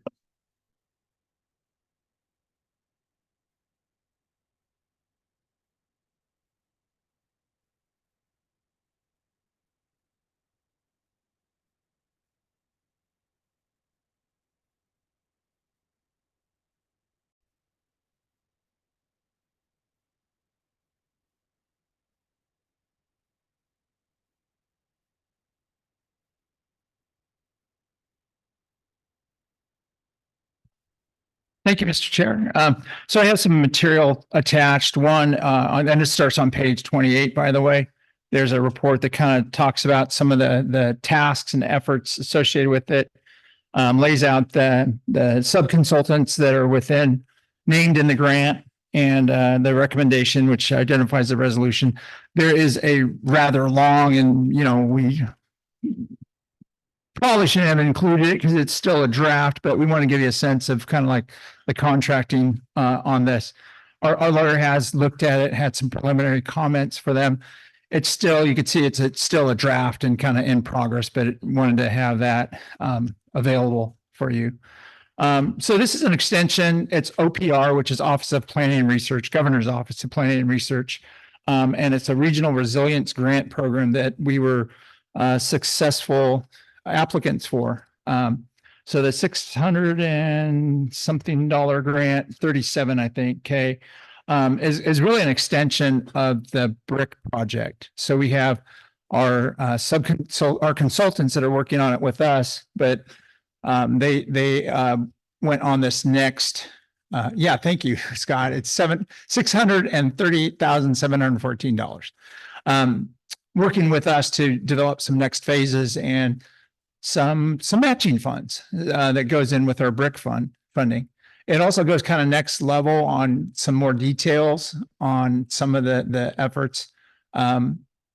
It dovetails with the BRIC project, but and there's going to be some overlap, but it's really taken some next steps on it. So we're kind of definitely underway with the BRIC project, and this will kind of help supplement it. It's some of the tasks complement each other. We'll be able to step up a little bit on some of the modeling and some of the real estate aspects, for example, cost appraisals, if it gets to that point, that type of thing. So it really just gives us some good information. It's a study and it's subject to, decision-making after that, but it gives us, the town, and hopefully other entities, good information to check the viability of this and move forward with it. Town of Paradise is very much in support. It could have been a town project. However, their jurisdictions are limited, so that their border obviously stops at the edge of Paradise boundaries, and it seemed to make sense to have an entity that has a larger jurisdiction, certainly not any more power, but have that larger jurisdiction, look at some of the features close into Paradise that are outside of the town limits. We list the name of consultants for a couple of reasons. One is because the grant was accepted through a competitive process. Whoever is named in the grant is considered as part of that competitive process. So we don't have to put those items out to a bid. So that's the reason why I have it named out here. There's two parts to this. One is giving authorization for the underneath the resolution, but that would provide me with the authority to complete the grant with the state OPR, and then also to utilize our consultant agreements with the consultants identified in the proposal. So basically, this is there's the main agreement that gives us the umbrella and the project and how we're paying for it, and then kind of the umbrella of all the subrecipients that may have expenses associated with the consulting aspects. I brought it, say, other consultants named in the proposal, just in case my list is not inclusive, in case we miss somebody. So that's why it's not listed out by individuals there. A lot of material, relatively simple decision, and that's to accept the grant here. So we recommend approval of the resolution and authority as outlined. Happy to answer any questions. It's a standard question. I'm assuming probably directly the consultant is going to do the lion's share of everything because that's what they do. But do you have an estimation of what our staff time will be involved in regard to this? Yeah, so there is a staff time built into it. I don't recall the estimate on it, but it is to cover that. Importantly for us is there's an overhead rate associated with it. The overhead rate is attached to the total of the project. So not necessarily what our staff time is, but whatever expenses we have. I believe that is a 15% overhead rate, which is, we're going to have some costs associated with treating and handling the invoices with our staff. We're responsible for the reporting, although we've tried to put as much responsibility on the main sub-consultant to assemble that material and give it to us. We've had a couple of tests with that with our brick project, which is kind of funded in the same way. And so I think we've gotten one cycle of invoices, Christy. We received one payment, we submitted. Okay. So that's not bad. That's pretty fast for the feds and the state to get that together. So we have had two invoices, and I think it's going to get a little bit easier, better on reminding our consultant staff to give us the milestones and documentation. Then we're packaging it up as an invoice to, in this case, OPR for reimbursement. Definitely not a burden on our staff. I don't think so. And it actually kind of, I think liberates us in some respects because it is well funded. And so I think there's some of the tasks that might be under the brick part could be picked up under here that might have fallen to us or, some other consultant that we have to figure out. So there will be in this case, the contracting load on that. There's a lot of entities there, right? So what we're trying to do is have update our standard contract, which Jeff Carter had. That was a very good process that we did. And Director McGrean kind of pointed to this with the RFPs. The idea is that we would have something that's sort of pre-approved and then run through it and then go through the whole effort to have ideas on whatever the scope of work is that we could go through and have it delivered. So it gives us a chance to kind of update that. So there's going to be a little bit of work for us to work with our legal counsel, get that consulting agreement buttoned up, And then each one of these is probably going to have some tweaks to it. So there's going to be some burden there, some legal costs to us, but it's a pretty good value to get, 638,000 worth of a study and information that's going to help the community. Question. Yes. Is this connected with the presentation that was given, a month ago here with all those experts that came and the town was here? Yeah, it's kind of the next half step from that. So they are working on that scope, but this is kind of looking at the findings from that and kind of going to the next level. So for example, one area that might be a little bit different here is this project with, and I'll call it BRIC because that's the funding source. The BRIC project may say, yeah, it looks like a good idea that these parcels or these areas are critical to protect the community and needs to have some attention to fuels management. Doesn't really say that much about, okay, it just points out and it will have dots on the map of where those properties are. This would identify what are potential costs of an easement, what are potential costs of a purchase, and sort of narrow that down a little bit better. And that'll help any future next steps or decisions to know, what the total costs of the project are rather than, yeah, it looks like a good idea to continue this. So I think it kind of refines it more. And I try to walk through some of the tasks here. We don't have kind of a. I read it. Yeah, but they're kind of, I would say, the next level from what the BRIC one is. It's certainly related.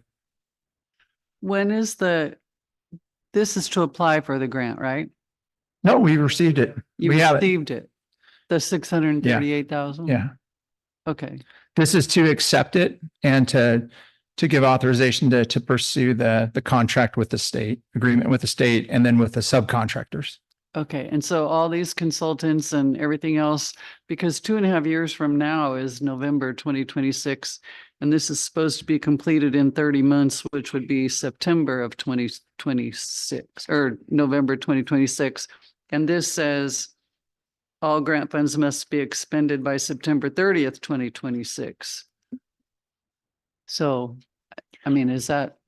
Yeah, there's usually, as we know from the BRIC funding, which we applied for in 2019, we got approval in 2020, and then 2.5 years later, we got an agreement. So all of those will have to be adjusted. And so I think there's, I think that authority, the intention there is, yes, we want to pursue this, and then we'd work out the details and rectify those dates. So there's some negotiation that's occurring with OPR, including, for example, the shift on the grant to make sure that we had enough coverage on our overhead and our staff rate. There was kind of built in underneath another fund. So there's that line item isn't likely to change, but there's probably going to be some shifting of funds to make sure it aligns with it. So I think the decision is more broad brushed on it.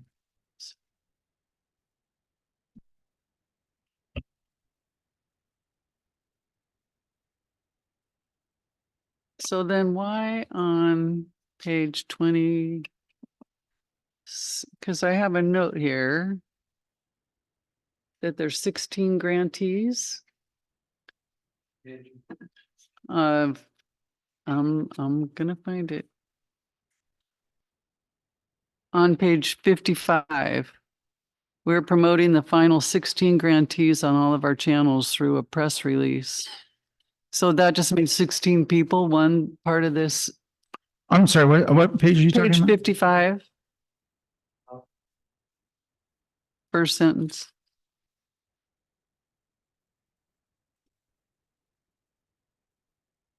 Oh, if you look at the previous page, it has Exhibit H.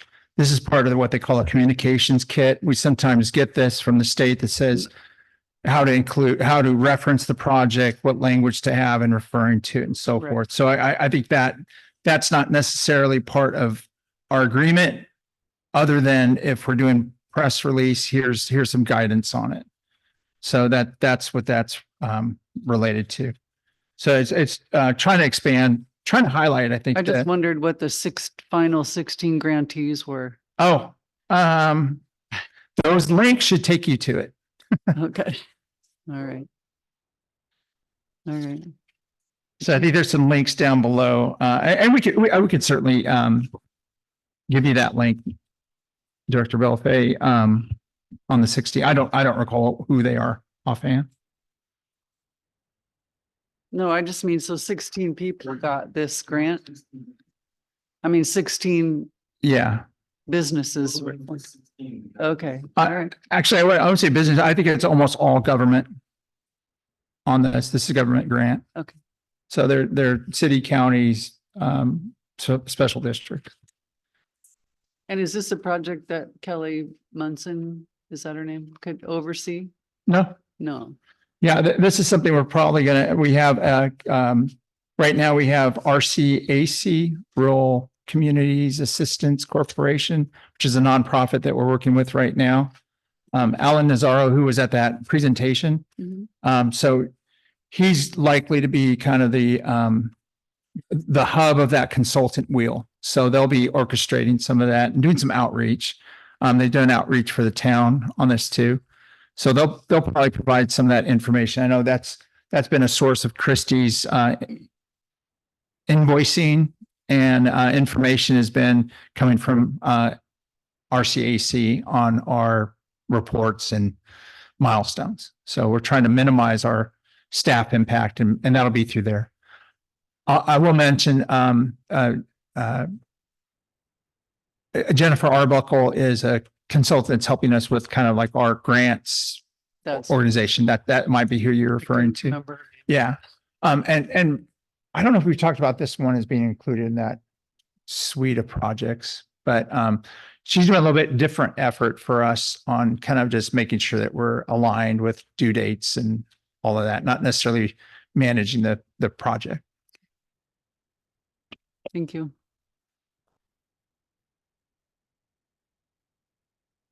Is there any public comment?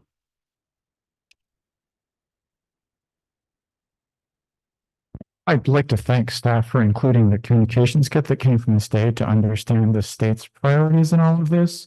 And I still have doubts that this is going to pencil out as being the best use or a reasonable use of mitigation funds, but I'm glad to see that work continue. The town has already done so much with the local ordinances and all, plus the removal of a lot of the fuels outside the town significantly decreases the risk here inside the town, according to First Street Foundation's fire scores. But I do want to see this work continue, and it would be foolish not to continue to work with these excellent partners, subconsultants, especially Dave from Toyon Labs, who really did a good presentation here a couple months back with a wildland fire understanding, as well as the number crunching to really illustrate how this might be able to work. So I recommend that the board approve the acceptance of this grant, as the terms are likely to more than compensate the district for the district's administration. Thank you, Mr. Stonebreaker. Does anyone want to make a motion? Mr. Chair, I move that the board approve resolution 24-5-4-537 and authorize the district manager to work with legal counsel to complete the agreement with the grantor and agreements with consultants identified in the proposal.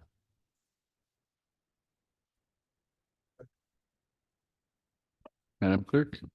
Director Alma Green. Aye. Director Mary Belfay. Aye. Secretary C. Rodwig. Vice Chairperson Jen Goodland. Aye. And Chairperson Robert Anderson. Aye. Motion carries with 5 ayes. And that brings us to new business. Item 6.1, Jordan Hill OHV RFP response proposal. Dan? Thank you, Mr. Chair. So this starts on page 76. So there is a very brief overview, and what a lot of the space here is occupied with the response. We had a RFP, request for proposals, put out. This is a stemming from a grant that we were accepted, that we had accepted through a state program. This is the so-called green tag funding that comes from OHV use. This is strictly a study. It's to look at potential options centered on Jordan Hill Road, but really to look at how are we able to do measures to protect the Butte Creek watershed side of things where the water sources are. There's kind of rampant OHV use there. And then look into the possibilities of that site being a staging area for, which it has been historically, for a variety of folks that park on that junction of Jordan Hill Road and Koodalink, and then go off on adventures in West Branch to Feather and Feather River Canyon and Concow and beyond. So there's historically that has been a well-used staging area going back a few decades. And so what we wanted to do is that's property that was donated to us to look at this from a systematic standpoint. If we even allow parking there, does that do you have some unintended impacts? Are there some, if it's a sanctioned activity, you can park there for OHV use. What implication does that have on neighboring properties and uses along that road? And I think importantly, what are some education opportunities to make sure that people are protecting resources on the watershed side of things, but also in the private lands and public resources on that area? Certainly right now, folks can hop on any set of wheels and try and go down a very rugged road and open up some adventures there. But there's SPI, there's some gates involved. What are some constraints there? And we certainly don't want to have, even if we allow just parking there, to have unintended impacts on resources. So this gives us a chance to look at it very systematically. We had advertised it pretty broadly, try to send it out through various means. We had a couple of firms that were interested, that had inquired, and even with an extension, ended up having one respondent, ICF out of Sacramento. If you know the old consulting company out of Sacramento, Jones and Stokes, they are actually ICF purchased Jones and Stokes. So they're kind of a landmark consulting agency out of Sacramento that has a very broad scope that they can draw from. They provided a very credible proposal here. And the idea is to kick this off, accept them as the consultant, work with them on an agreement with them to complete this task that we've already approved. So there's a lot of details in there. We thought it best to, and next time we could provide the link perhaps, but we thought it'd be good to have this information out, just to get a sense as to their response and the scale of the effort. I think that's about all I wanted to say about it.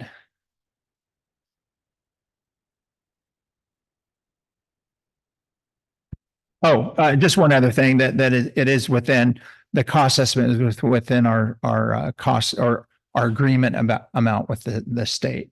So we do have ample funds for this effort. Happy to answer any questions. Process wise, I'll mention just one thing about the project. I think public input is going to be very vital on this.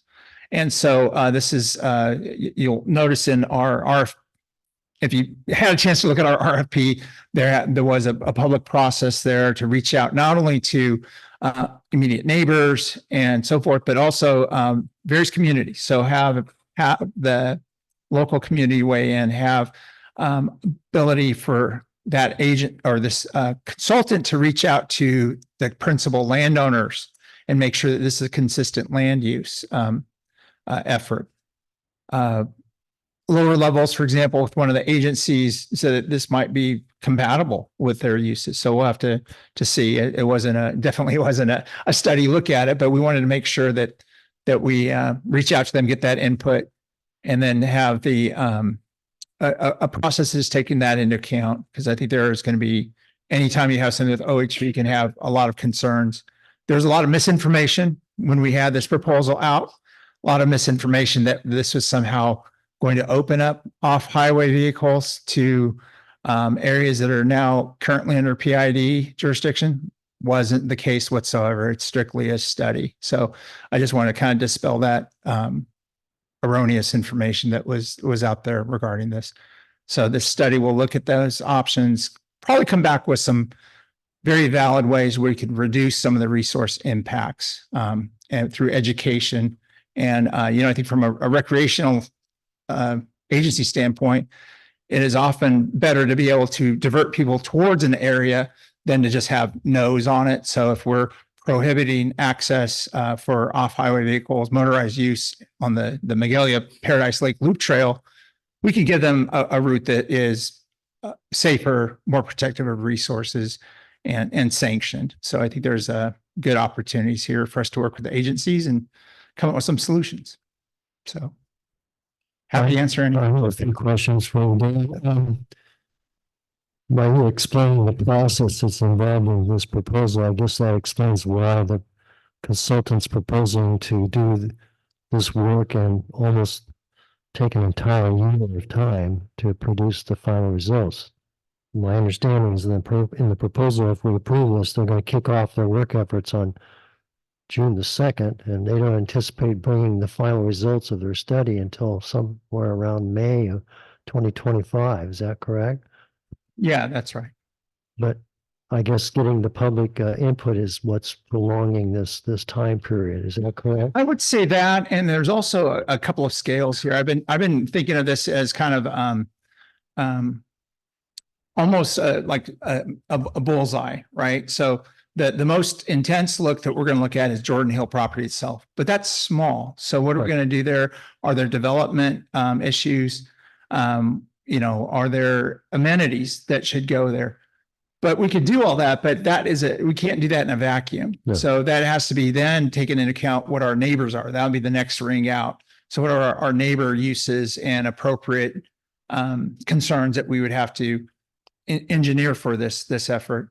And then out from there, it becomes almost regional. If you think about like how people historically have accessed roads, they would go down Jordan Hill Road, they could go into Concow, they can, if they are lucky with the gates, or the gates were open, 10, 15 years ago, you could go all the way to Sterling City and then back down. Right. So this is an area that if you look at kind of that zoomed out view, it would encompass potentially Sterling City, Concow down to Highway 70 back to the site.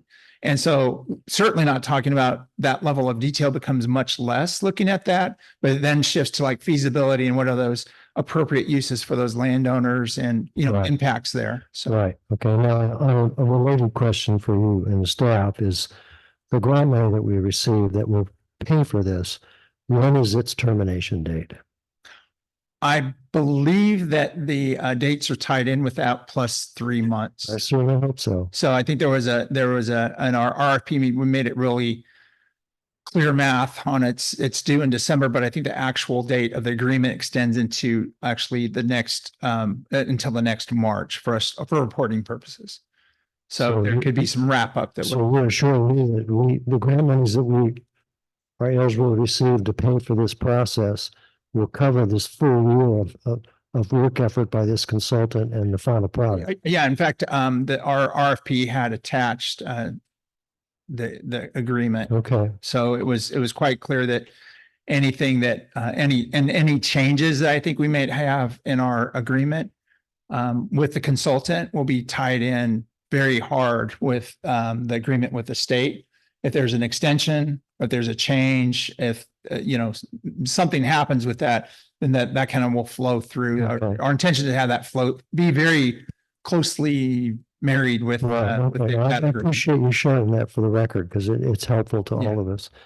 I'm familiar with Jones and Stokes quite well, and if I see it brought them, I have no qualms with them. I'm sure they're going to do a good job if we bring them on board.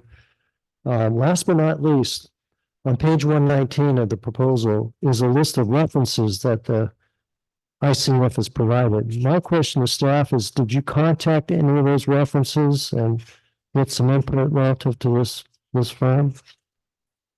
One in particular caught my eye is the County of San Diego because they did an OHV park feasibility study.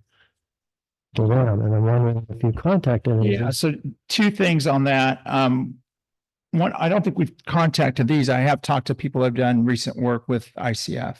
When we met, we approved this start, will Yeah. you follow up and contact them? Would you be willing to? I mean, Yeah. it might be worthwhile. Yeah, absolutely. I do know that the principal that they name in here is local, Butte County resident. And so we had that connection there. I've known that person for a very long time. Used to be associated with the Sacramento, and still is to some extent, Sacramento Watershed program. So they have definitely significant interest in our area. That organization did some key mapping for fire zones and kind of Sacramento Watershed through 34 North, a GIS firm. So, I think there is some local credibility on the team they have.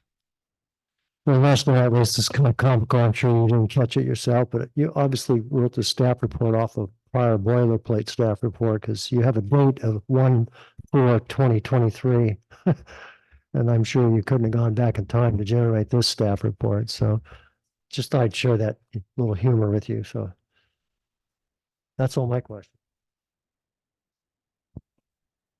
Who says we don't have a time machine?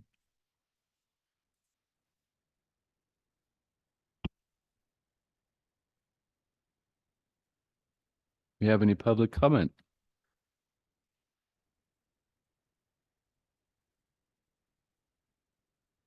So I'll also speak up for Holly Jorgensen by name. She was a member of the Forest Advisory Council for years, working directly with Nick Rebedich, who graciously donated this property to the district. Wouldn't mind seeing his name there instead of Jordan Hill Road Park. Don't understand how this is going to affect the Butte Creek watershed at all, because it's all in the west fringe of the Feather area.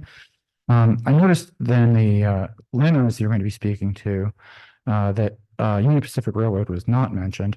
So if somebody on a quad or a motorcycle wanted to go from this location to Sterling City, the old railroad grade, which crosses the Repenich property, goes right up there, and you can certainly get there that direction.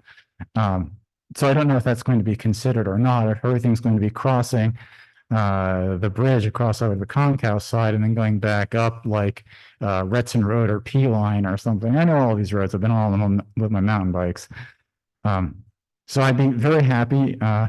The recognized leadership of Magalia is very happy to be working with Holly and her team here after being somewhat shouldered out of the other projects that are occurring in our zip code. And it's not clear if this is going to lead to like a OHV park on some of the federal land over on the Concow side. We know that SPI has been increasingly reluctant to allow motor vehicle use across their forested lands, but Holly and Nick and other people who have relationships to the Forest Advisory Council with the federal representatives hopefully can grease the wheels a little bit and create a sanctioned use to get the dirt bikers and quadders and all of that off of our highways, as dozens of them go past my house every day, get them off onto the dirt where they can have their fun. So we certainly look forward to working with Holly and her team and encourage the approval of this very qualified, much more professional than the typical responses the district receives. Very qualified proposal from ICF. Thank you, Ms. Stonebreaker. We have a motion. To authorize dictionary complete agreement and so review. They should say this is the reason we accepted the donation of the property. This is a lot. So Madam Clerk?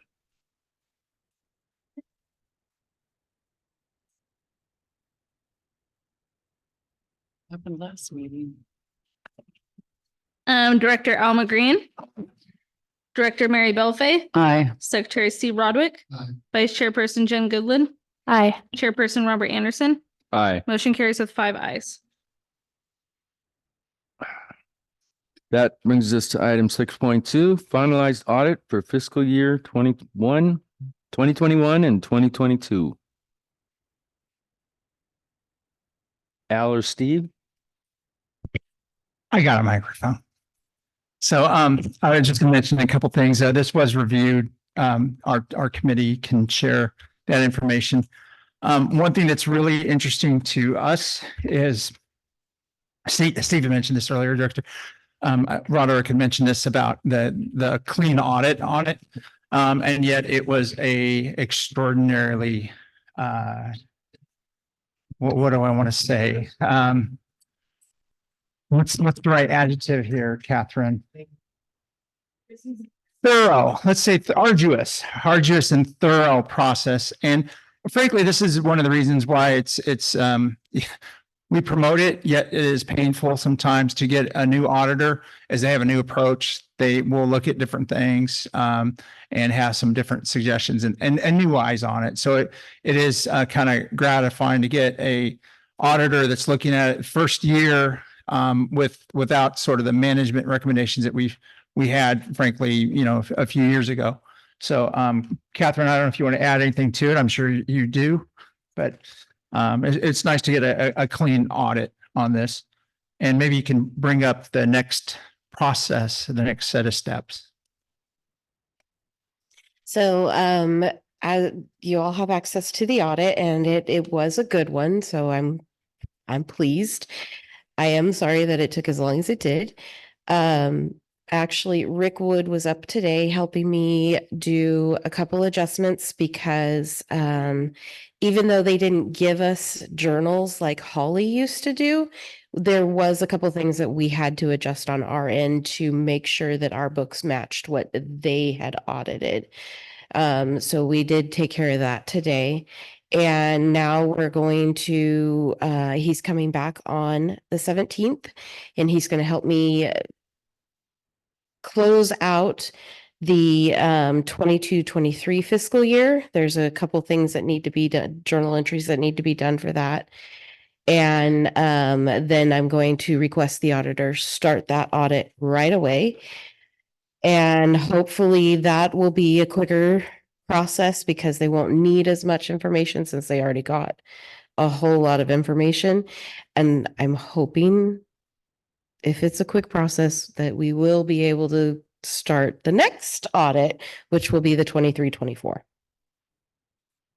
That's a question for you, Catherine. If that is your plan, after Rick's helped you close out the fiscal year 22-23, and then we'll give direction to our auditing firm consultant, which we have a contract for. It'll be helpful if the board tonight emphasize what you're saying, that we expect them to do a much quicker turnaround on that next fiscal year audit. I mean, if it's coming from the board, I think I'm just asking you again if you're willing to share that, if the board's position is stated as such. Let me start. I'm curious what Catherine has to say on it. So I would say that expressing some urgency is not bad for us to come back with the auditor on it. At the same time, our experience with auditors is they go at their own pace. And so there is sort of sometimes there's a little bit of a pushback if there's too much pushiness on it. And yet I think we can strongly express, hey, we want to catch up here. So this is I think for our own efficiency, to make sure that if there are any sort of implementation stuff that we're not catching up over 3 subsequent fiscal years. So I think it's quite a milestone we got to this point, but then this is just 22. Then we got the next 2, we hope come back in relatively rapid fashion. As Catherine pointed out, they don't start the next one until this is buttoned up, and then they can start. Catherine, I don't know if you have some additional thoughts to add. That you pretty much summed it up, but what I will say is that I am going to, as kindly as possible, ask them to hurry up. But I think some expression of urgency from the board will help us make that argument. Okay. Because the other thing that's we're sharing with this board, and you probably know better than I, how much of your time was expended working with this auditor? It it was a lot more than what you've done in prior auditing firms that you've had to work with. And that is very disconcerting to me as one member of this body, but it is what it is, right? But Well, like I said, I think it's because of this being their first year. They that's needed their a lot more excuse. Yeah. information, but yeah, it was very time consuming. I think some of the issues too, I mean, you had to go back. So this wasn't just a 21, 22. That was the universe. There were some questions regarding some assets and stuff that you had to do some very deep dives.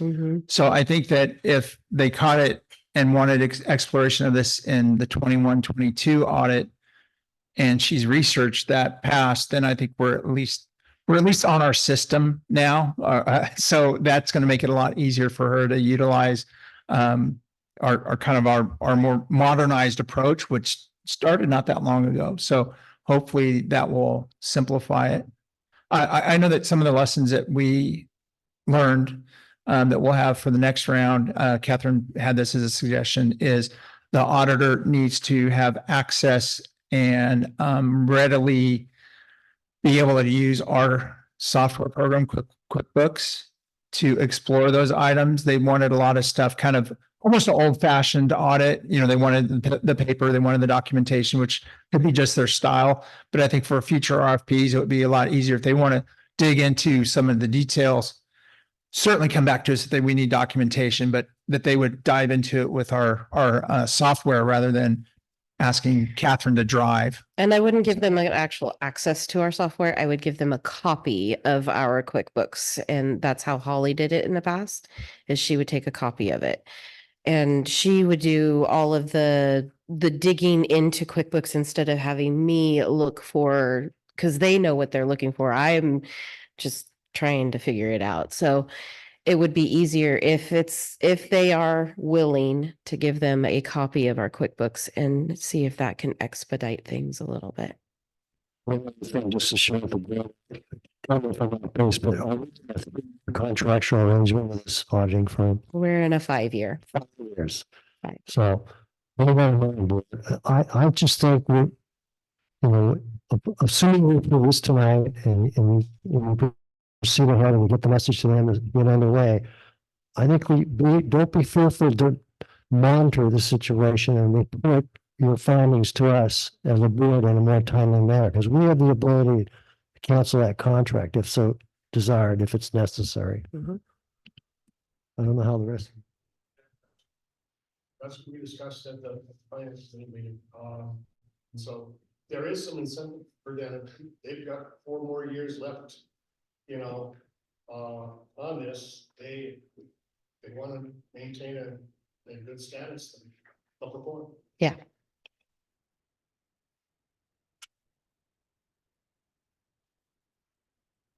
Is there public comment?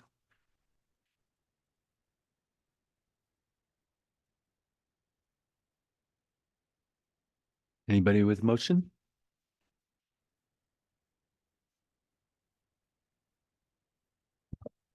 I move that we accept the fiscal year 2021-22 fiscal year final audit report.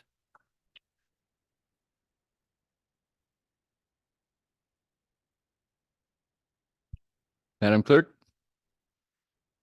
Director Alma Green. Aye. Director Mary Belfay. Aye. Secretary C. Roderick. Vice Chairperson Jen Goodland. Aye. And Chairperson Robert Anderson. Aye. Motion carries with 5 ayes. That brings us to item 6.3. Approve the fiscal year 2024-2025 preliminary budget and set public hearing date. Thank you, Mr. Chair. So on page 177, you might have thought it was associated with the audit because it looks like a bunch of additional tables here, but we have a copy of our operating budget, preliminary budget here that shows our projections, and also on the following pages show some of our treasury estimates and beginning balances and so forth. These are requirements for us to approve this preliminary budget. It's not the final, but it allows us to set a public hearing date based on this. Historically, what we've done recently I shouldn't say historically, recently, we've been able to provide a budget narrative, which we plan to have at our finance committee to dive in and look into some of the details. And that would be part of what we bring back at our public hearing as well. Our intention is once it goes through the finance committee about when is our next finance committee? Tomorrow. We'll kind of go through some of the details. We'll finalize that budget narrative. There are some outstanding numbers that we like to have in there, just based on the most recent reports. One thing I will point out that's different than last year is we have a projection. It's not binding, but a projection that is built in here for our 25-26 budget. This comes out of recommendations we had the last couple of years, actually, and entertaining the idea of a 2-year budget, but we're not quite ready there. I'm not sure if we want to, because it is kind of dynamic. Yet we think it's important to at least acknowledge if there's trends that we can pick up on in the future that could be removed from this. But I think it is good for us to have at least a sense as to what the 2-year cycle might be. And I think especially as we start getting some of the grant funds, we get some stability in certain resources. That becomes a little bit more certain and comparison to look at. But anyway, that is in there. There's a net operating loss that we're projecting that will be rectified. If you look at the bottom of page 177, coming through our allocations from reserve funds. So it basically rainy day funds that will come in there. There is a little bit lag, as we pointed in the past, with some of our grant income, and that'll happen over the next 3 to 5 years. One thing that we've talked about that I think will be important is to things get challenging when we have, no, not challenging. And actually it's a good problem to have. So we've had a number of grant related programs, grant projects, but yet that's one-time funds or a short period of time. And so I think in the next couple of years, we'll be talking about, our baseline operations. So we'll have some concepts there that will, I think, give us, once those grant funds are expended, we have new assets, new programs in place. What does the organization look like at that point? So there'll be some things associated with that. Anyway, a lot more information to come between now and then, but we recommended approval of this preliminary budget and then set the public hearing date for our next regular meeting in June. By the way, we are on schedule right now for our projected budget calendar from the beginning of the year. Happy to answer any questions. So did I hear you say that the finance committee will get the written narrative to read, and then will the board see that before it goes to the hearing? Yeah. So what we'll do is we'll have a pre-draft floating out there for our finance committee. It may not be ready at tomorrow's meeting, but we'll have we'll run through some of the comments we want to make in the narrative. I think the narrative isn't required, but I think it's been very helpful for us to refer back to. And I think for staff, I have to say, I look on a regular basis. I think our staff does too. And it gives us kind of like where were we, where we come. And then certainly we have good reporting each month on our profit loss and our assets. But it's nice to kind of go back to, what was our thought process last year at the budget, and what were our projections and what went into it. So we're trying to call the shots, so to speak, on why the budget is that way. This will be a little bit more spared down from past years, because I think us organizationally, board and staff have learned more. So I don't think we need to define as much in there and just kind of dive straight into some of the comments. But yeah, that's our intention, to have that narrative, because that's been a helpful place for us to talk with board and staff and the public too. They can look at what our budget is and see what some of the comments are behind, why that projection is the way it is. Well, we've always had it. The narrative has always been a part of it. So it does make sense. And when the finance committee meets tomorrow, can you guys narrow up this 201,000 loss? Because that just drives me crazy. That's this year. Yeah. It's something that informs it, I think, greatly. I know. Well, I was going to say is, we don't quite have all the information from this year. And so, that certainly will help us, but we have to do a budget before before we got all those numbers. So we'll certainly explore that.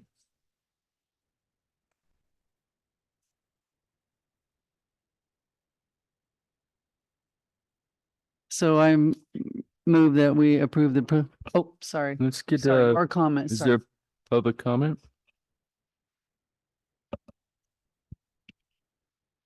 I'd love to see a distinction between the programs that are funded through local funds, local tax dollars, and those that are funded by grants, especially with the sort of out of thin air grant income for the next couple of years. That especially is an issue if we're looking at the 25-26 year.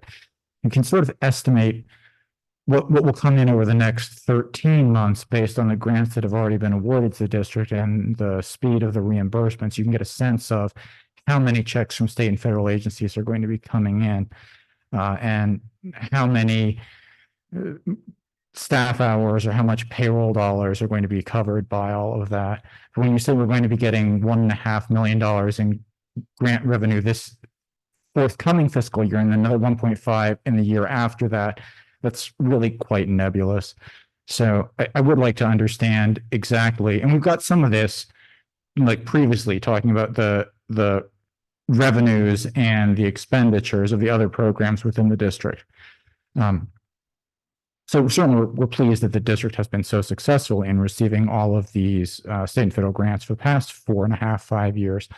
But it as discussing the potential operating loss, which again, when the lawsuit settlement was resolved and the district got this giant nest egg, it was not clear that interest rates were going to increase as much as they did. And the interest that the district has been receiving both through the meter investments and through the class account will more than cover the operating loss. So it was anticipated in 2020 that there was going to be significant operating loss due to the slow rebuild, especially in unincorporated portions of the district.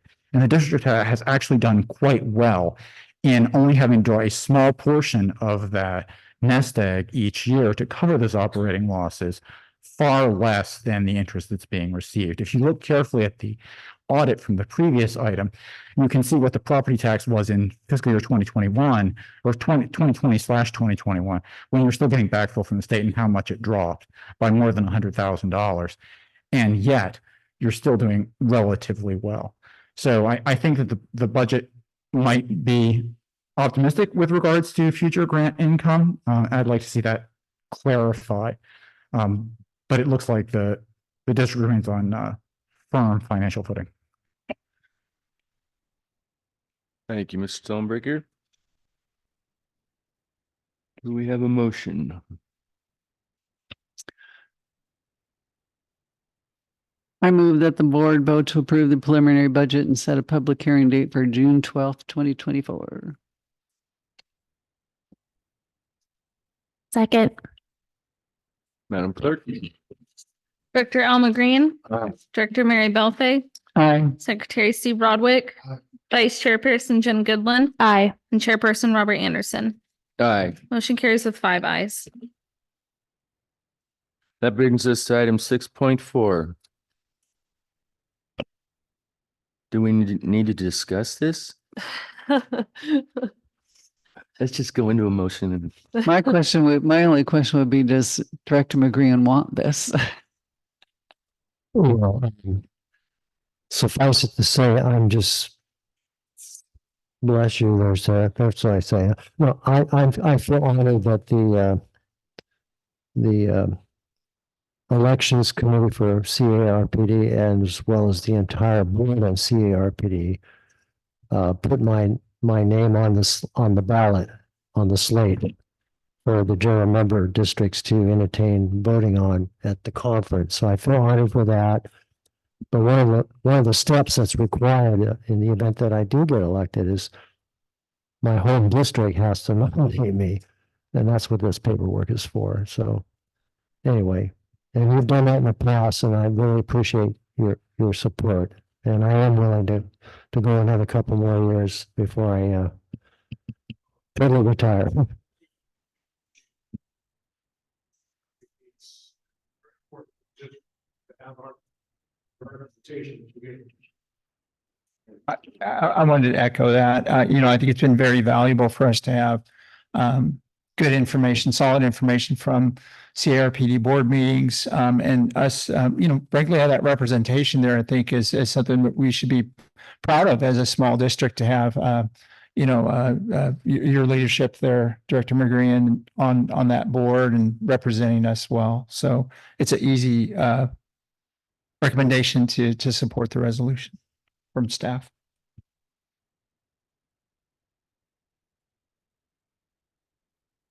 Public comment? Is there public comment? +1 to appreciation for Al's work with CARPD and representing the needs of this area on a statewide basis. Very happy to have him elected as an officer and recommend you approve the resolution. Thank you, Ms. Stonebreaker. Do we have a motion? Jerry, motion to approve resolution 24055538, I'll rehab chief financial officer for CARPD board. A second.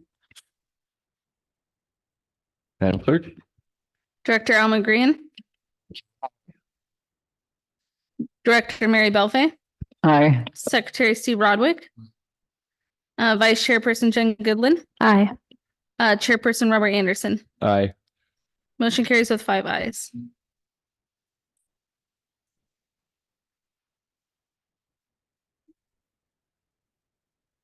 Since. Yeah, on your side. And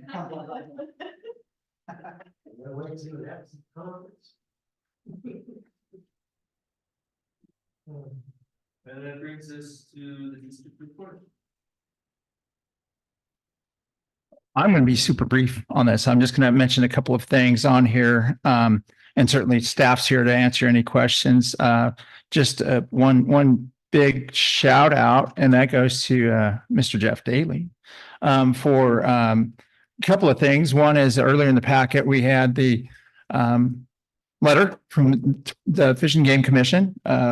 Again, he's represented us well there.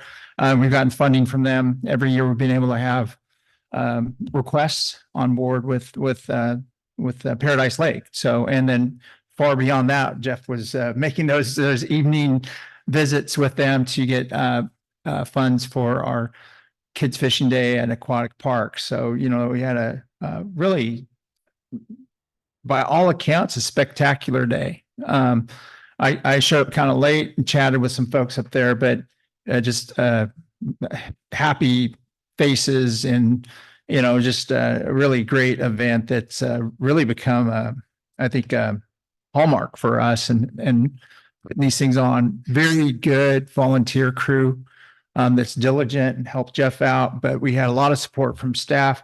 We're learning a lot on especially these big sort of challenging events that aren't centralized. I think our crew's doing a good job on doing after action reports and seeing how to improve it next year. I think you guys have already had one, right? And come up with some recommendations for next year. But I just wanted to shout out that.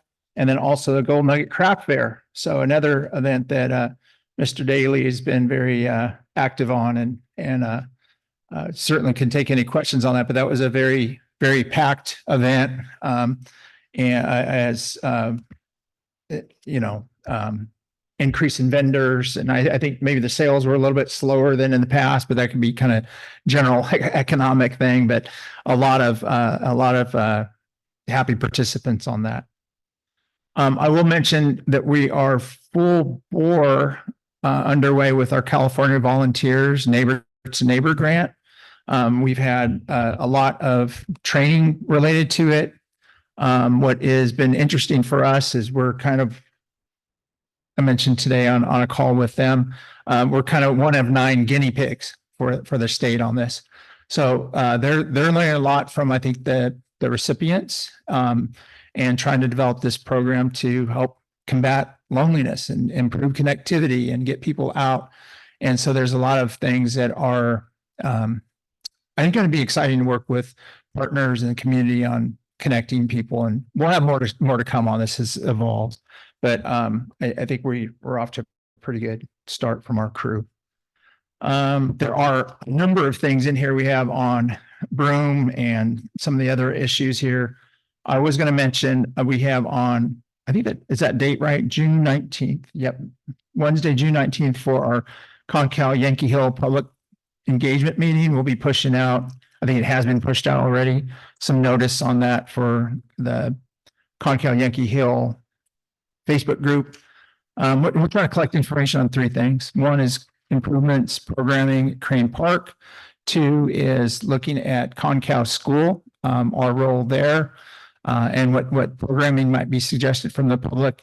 And then also three is looking at recreational opportunities at the lake and, appropriate things, coming up with kind of a feasibility study that we'll bring back to our board. That is an MOU, part of the MOU that we have with Thermalito Water and Sewer District to come back at the end of the year. And we'll collect some information there through some public outreach and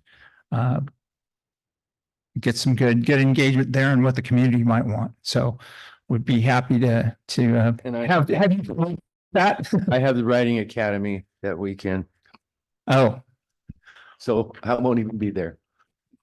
we're trying to track down school and Thermalito Water and Sewer District to have a presence there. But if you could help get the word out to friends and neighbors, that would be great. We are trying to make it not just talking about planning, but having some fun events as well, some lawn games and some educational opportunities and checking out the new signs. So I think it's going to be, we're trying to keep it a light event, but collect some information there. Christy, I don't know if you want to add anything to that.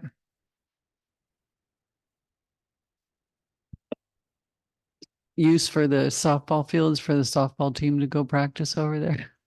They're great fields. I apologize. I asked Catherine to double check on my calendar. I don't have my phone along with me, but I just want to double check that date. Yeah.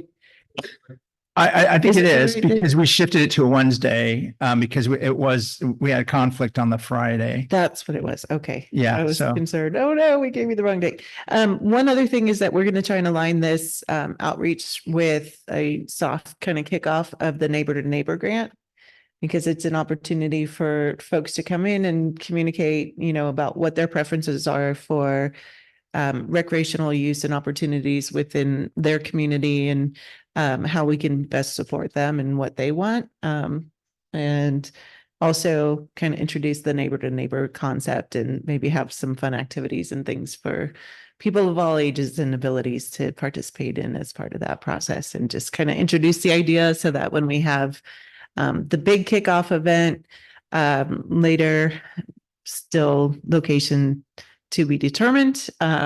But we're looking at probably around the first week in April, or I'm sorry, August, that people will know what it is we're talking about when we talk about the neighbor to neighbor grant. So there's a whole bag of fun that's going to come along with this public outreach meeting.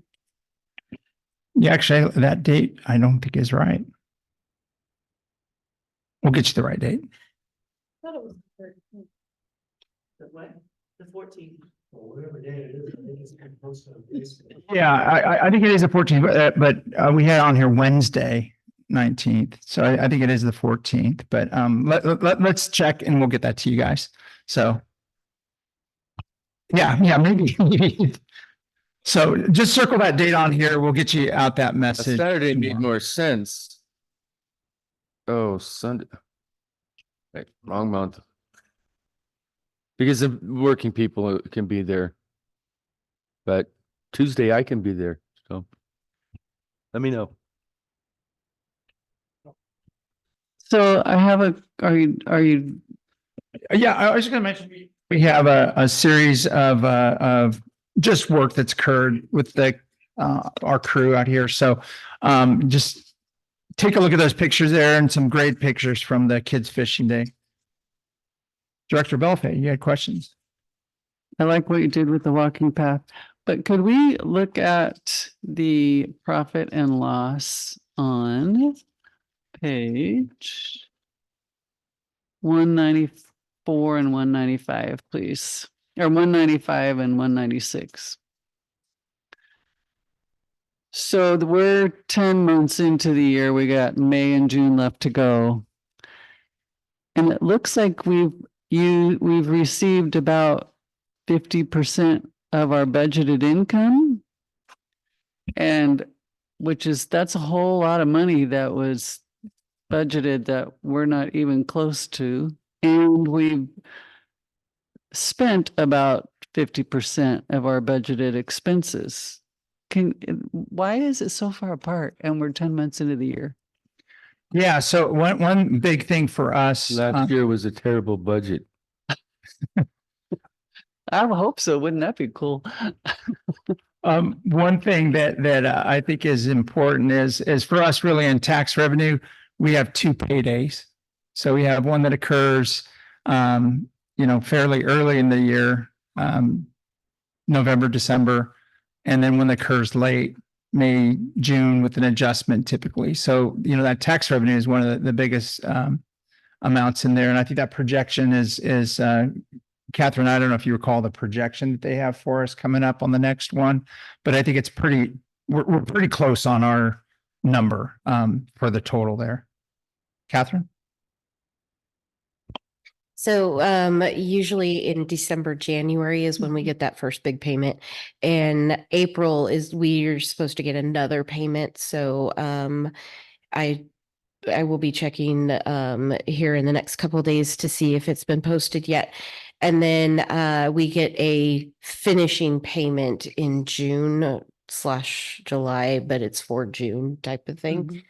And their estimate, I can't remember the exact numbers or anything like that, but I know that their estimate is that we will be pretty much whole to what we have budgeted for by the end of the fiscal year. So the amount that we had budgeted, we will get. But I can't remember the exact number.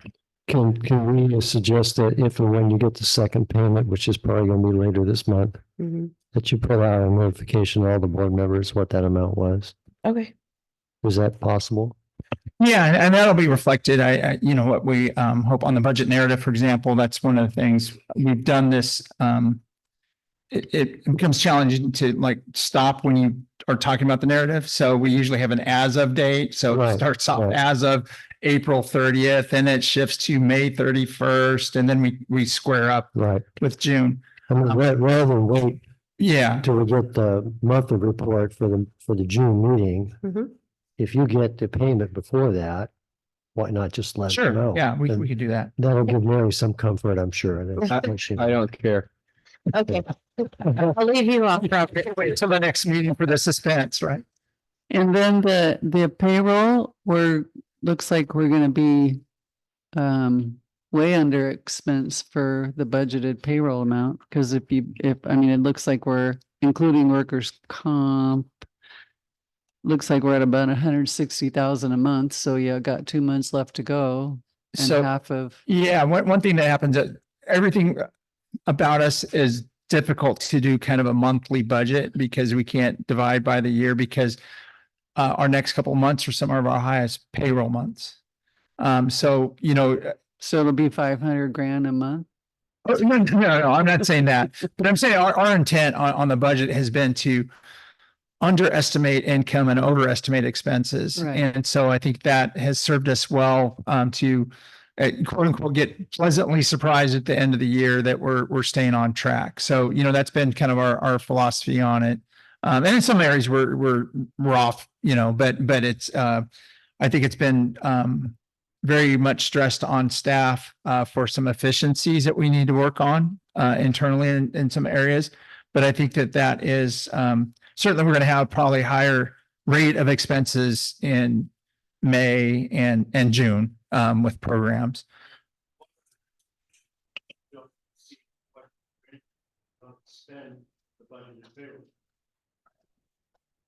Yeah, we have to spend the money before we get the receipt That's right. payment. That's right. And I think It's just an unusually huge amount of difference when we're 10 months into the year. That's all. So I just wanted to ask about it because I mean, it's 50% of our budget, basically rounding off, and we have 2 months left to go. So I'm like, like, okay, for the total expenses and the total income. So I was just curious. Christy's going to add something.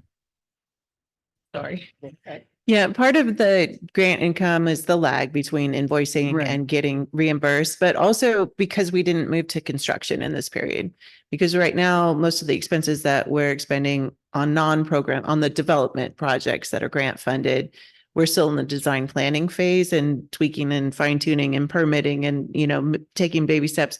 Next year, we anticipate being able to actually move dirt on some of these projects, and that's when the real heavy costs come into play. And then also the professional services on the expense side of it. So all the engineering and whatnot, that's going to hit. So I think that's kind of where the offset were, and I think it makes sense. It's going to be interesting, I think. And this is why I mentioned that idea of a baseline, like a true baseline for us, because right now, in comparison to years past or years future, we have some, in this budget, it was anticipated, but we're going to have some real expenses related to professional services on engineering and grant stuff. And then there's going to be this lag time. And then all of a sudden there'll be some additions from our insurance proceeds. If we're expending the items now, later on down the road, when it gets dropped in, that's going to be a large amount. We don't have that timetable yet, but we are working towards a number of fronts on it. So I think in the next couple of years, it's going to shake out a little bit and be a little bit more predictable. But right now it's a lot tougher. Right. So thank you. And this meters report, does it have to be in color every time? And do they give a quarterly report that goes for January to March and April to? They do. It's been our practice kind of toss in that monthly report. And I think there was a recommendation at one point that we were going to provide this at least quarterly.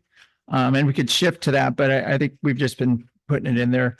Another option that occurs to me is we could just have this posted on our webpage and have a reference to it that way. Like the number of pages here, for example, it occupies a pretty substantial. Catherine is having a coughing fit, so I won't pose her the question, or maybe I will just nod. Catherine, as per our recent practices, we've been having this report in there. My recollection is that we had it, we said at least we'd provide it quarterly.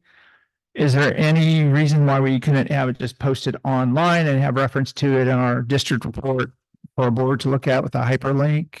Or what are your thoughts? If I remember correctly from Rick, he said that we need to provide the minimum quarterly. I don't know if having access online is a qualifying thing, but I think per government code for the special districts, we have to provide quarterly at the very minimum. I've just been providing monthly because I want to be as transparent as possible. We've said why not, so that's been in there. So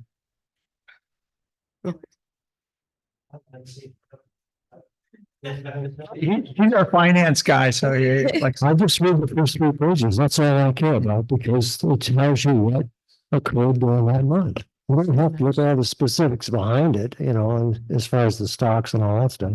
Well, And that's something I could do is just provide the first couple pages. right, that's all you need. Catherine, I think that might, that satisfies the intent of the report, is to see how we are doing and what the expenses are. And I think you're right. I've rarely dug into the back part of it. This page here, I spent a lot of time looking at that. You bet. That's the main page I look at. That's too. the one. So I think that's a good suggestion. Let's see because I think there's details here that certainly feed into the total report. I think that's a very good suggestion. So let's see if we can maybe provide just that. I do have a question. If it meets our reporting requirements. I need to be educated though. In this monthly staff report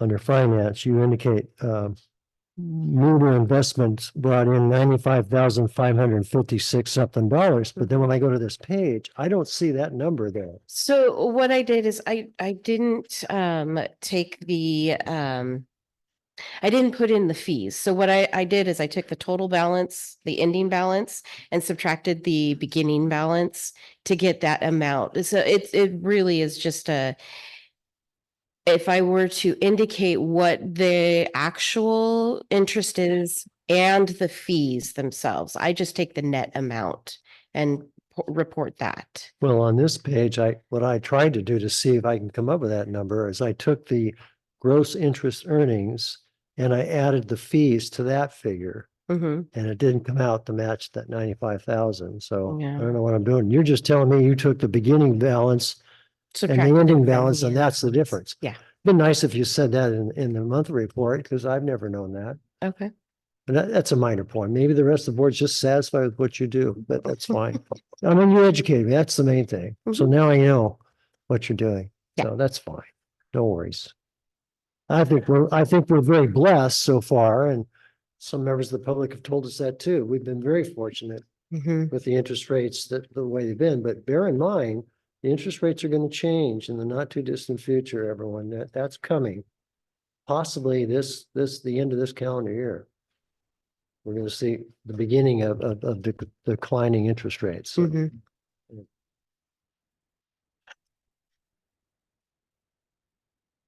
Thanks, Catherine. Yeah, thank you, Catherine. And that brings us to board liaison reports. We'll start with you, Al. I don't have my phone with me, but as you all know, we'll have a monthly meeting with Butte LAFCO. That occurred, what is today? Today's the 8th. That was last Thursday, so I think that was May the 2nd. And the lion's share of the agenda that particular monthly meeting was we adopted our budget for the coming fiscal year. The first action on the budget was a preliminary like ours was. This was the actual final adoption of the budget. Also, we had an agenda item concerning a municipal service review, which is a glorified study about the city of Oroville. It was very informative, very lengthy. It took a lot of time to get that to us because Oroville started with that process, believe it or not, in 2020. But things happened like COVID and a few other things and delays, but turns out they're doing quite well. And so we approved that MSR, and now they're going to utilize the results of that study to further some of their own programs for the city of Oroville. So I was very pleased with that.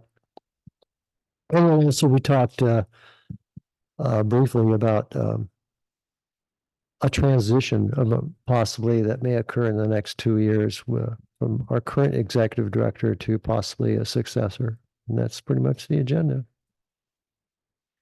Also earlier today, I'm the chief financial officer for CARPD, as you all know, and we had a finance committee meeting this morning, and that was very enlightening. We came up with a recommendation to the full board for an operational budget for CARPD for the coming fiscal year and a conference budget for the coming fiscal 24-25 year. And in addition to that, we discussed travel policy, and that's pretty much it. Thanks, Al. Jen? Steve?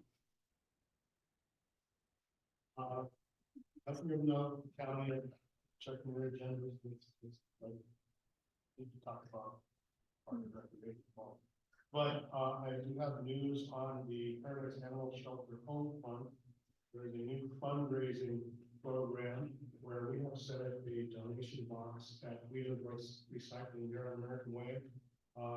Next to other recycling waste services. You can now donate all or part of your CRB proceeds to Paradise Animal Shelter helpers. We go take care of the furry bears. And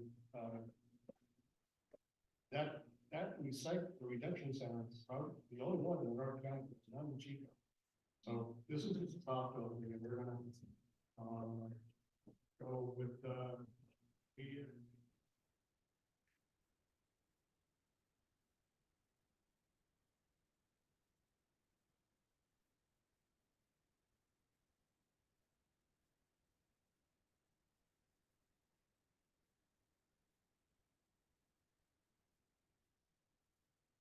Thank you, Steve. Mary? Just a couple things. I didn't go to the meeting, but the Upper Ridge Community Council on the 29th had the county come and did a talk on evacuation maps and for Magalia, which is kind of cool. They're focusing on that. And I know some people up there are excited about that. The chamber is working on their open house weekend. And I know PRPD is doing some kayaking, offering kayaking and hiking or something at Billy Park or something. Kayaking and kayaking at Paradise Lake, and then some trail volunteer opportunities at Billy Park. Okay. And are they doing anything? Is staff doing anything else to showcase like Billy Park or any of the other yeah. parks? Do you want to mention?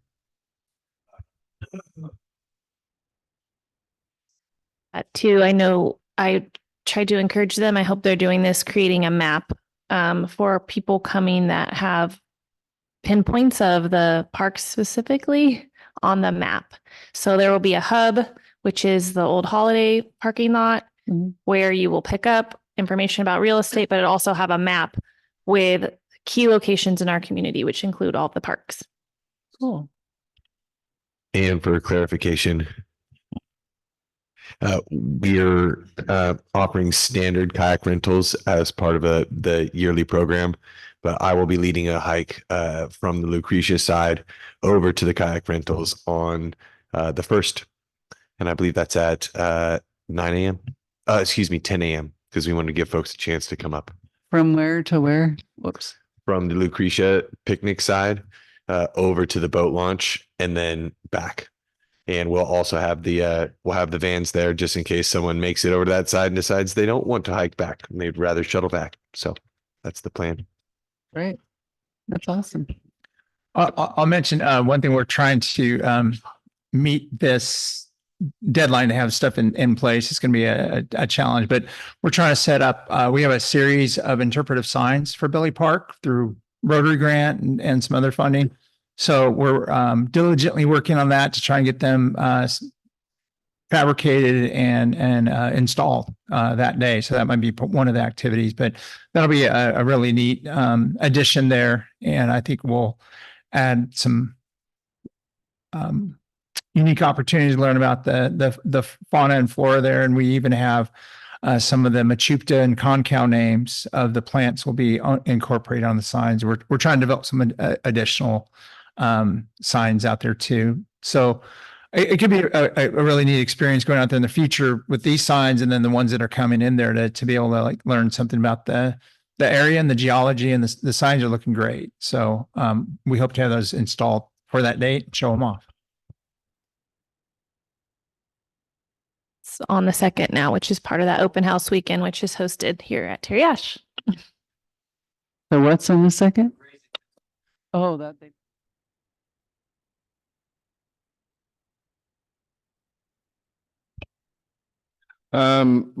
We had a spring fling at Spring Valley School on Saturday. It had pretty low turnout because of the weather, but kids had fun and crafts and stuff. And I wore my PRPD sweatshirt and my firefighter ball cap, so I was dual representing. I talked to Josh, the superintendent, Josh Pete, and he said the grant is looking good for the library grant. We already knew went through, but the other grant is looking good. Like it's going to go through to help them out.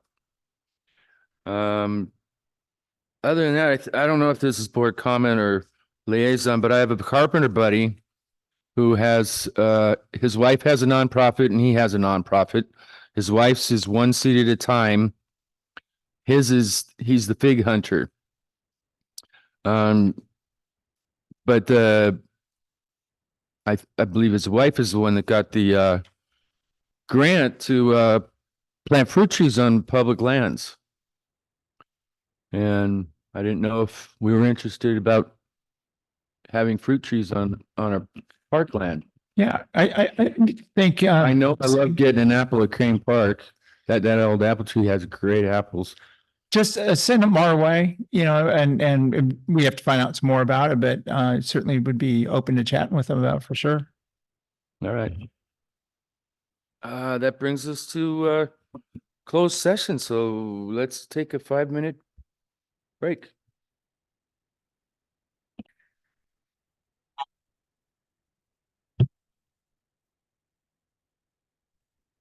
At this time, the board will meet in closed session.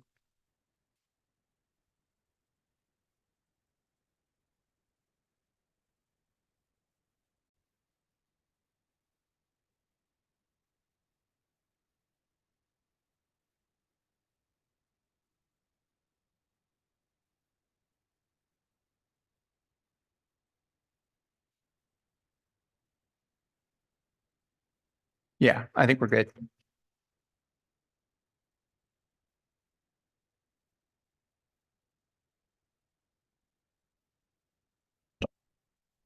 Welcome back from closed session.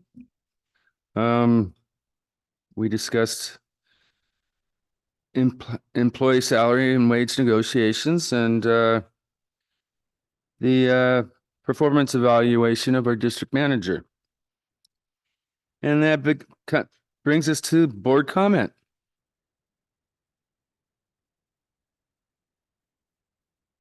Do I say that? We came out of board closed session at 11:25. No comment. No comment. And no comment. And that adjourns this meeting. All right. About the same as last year. It was about 11:30. Really? Oh, maybe I got home at 11:30.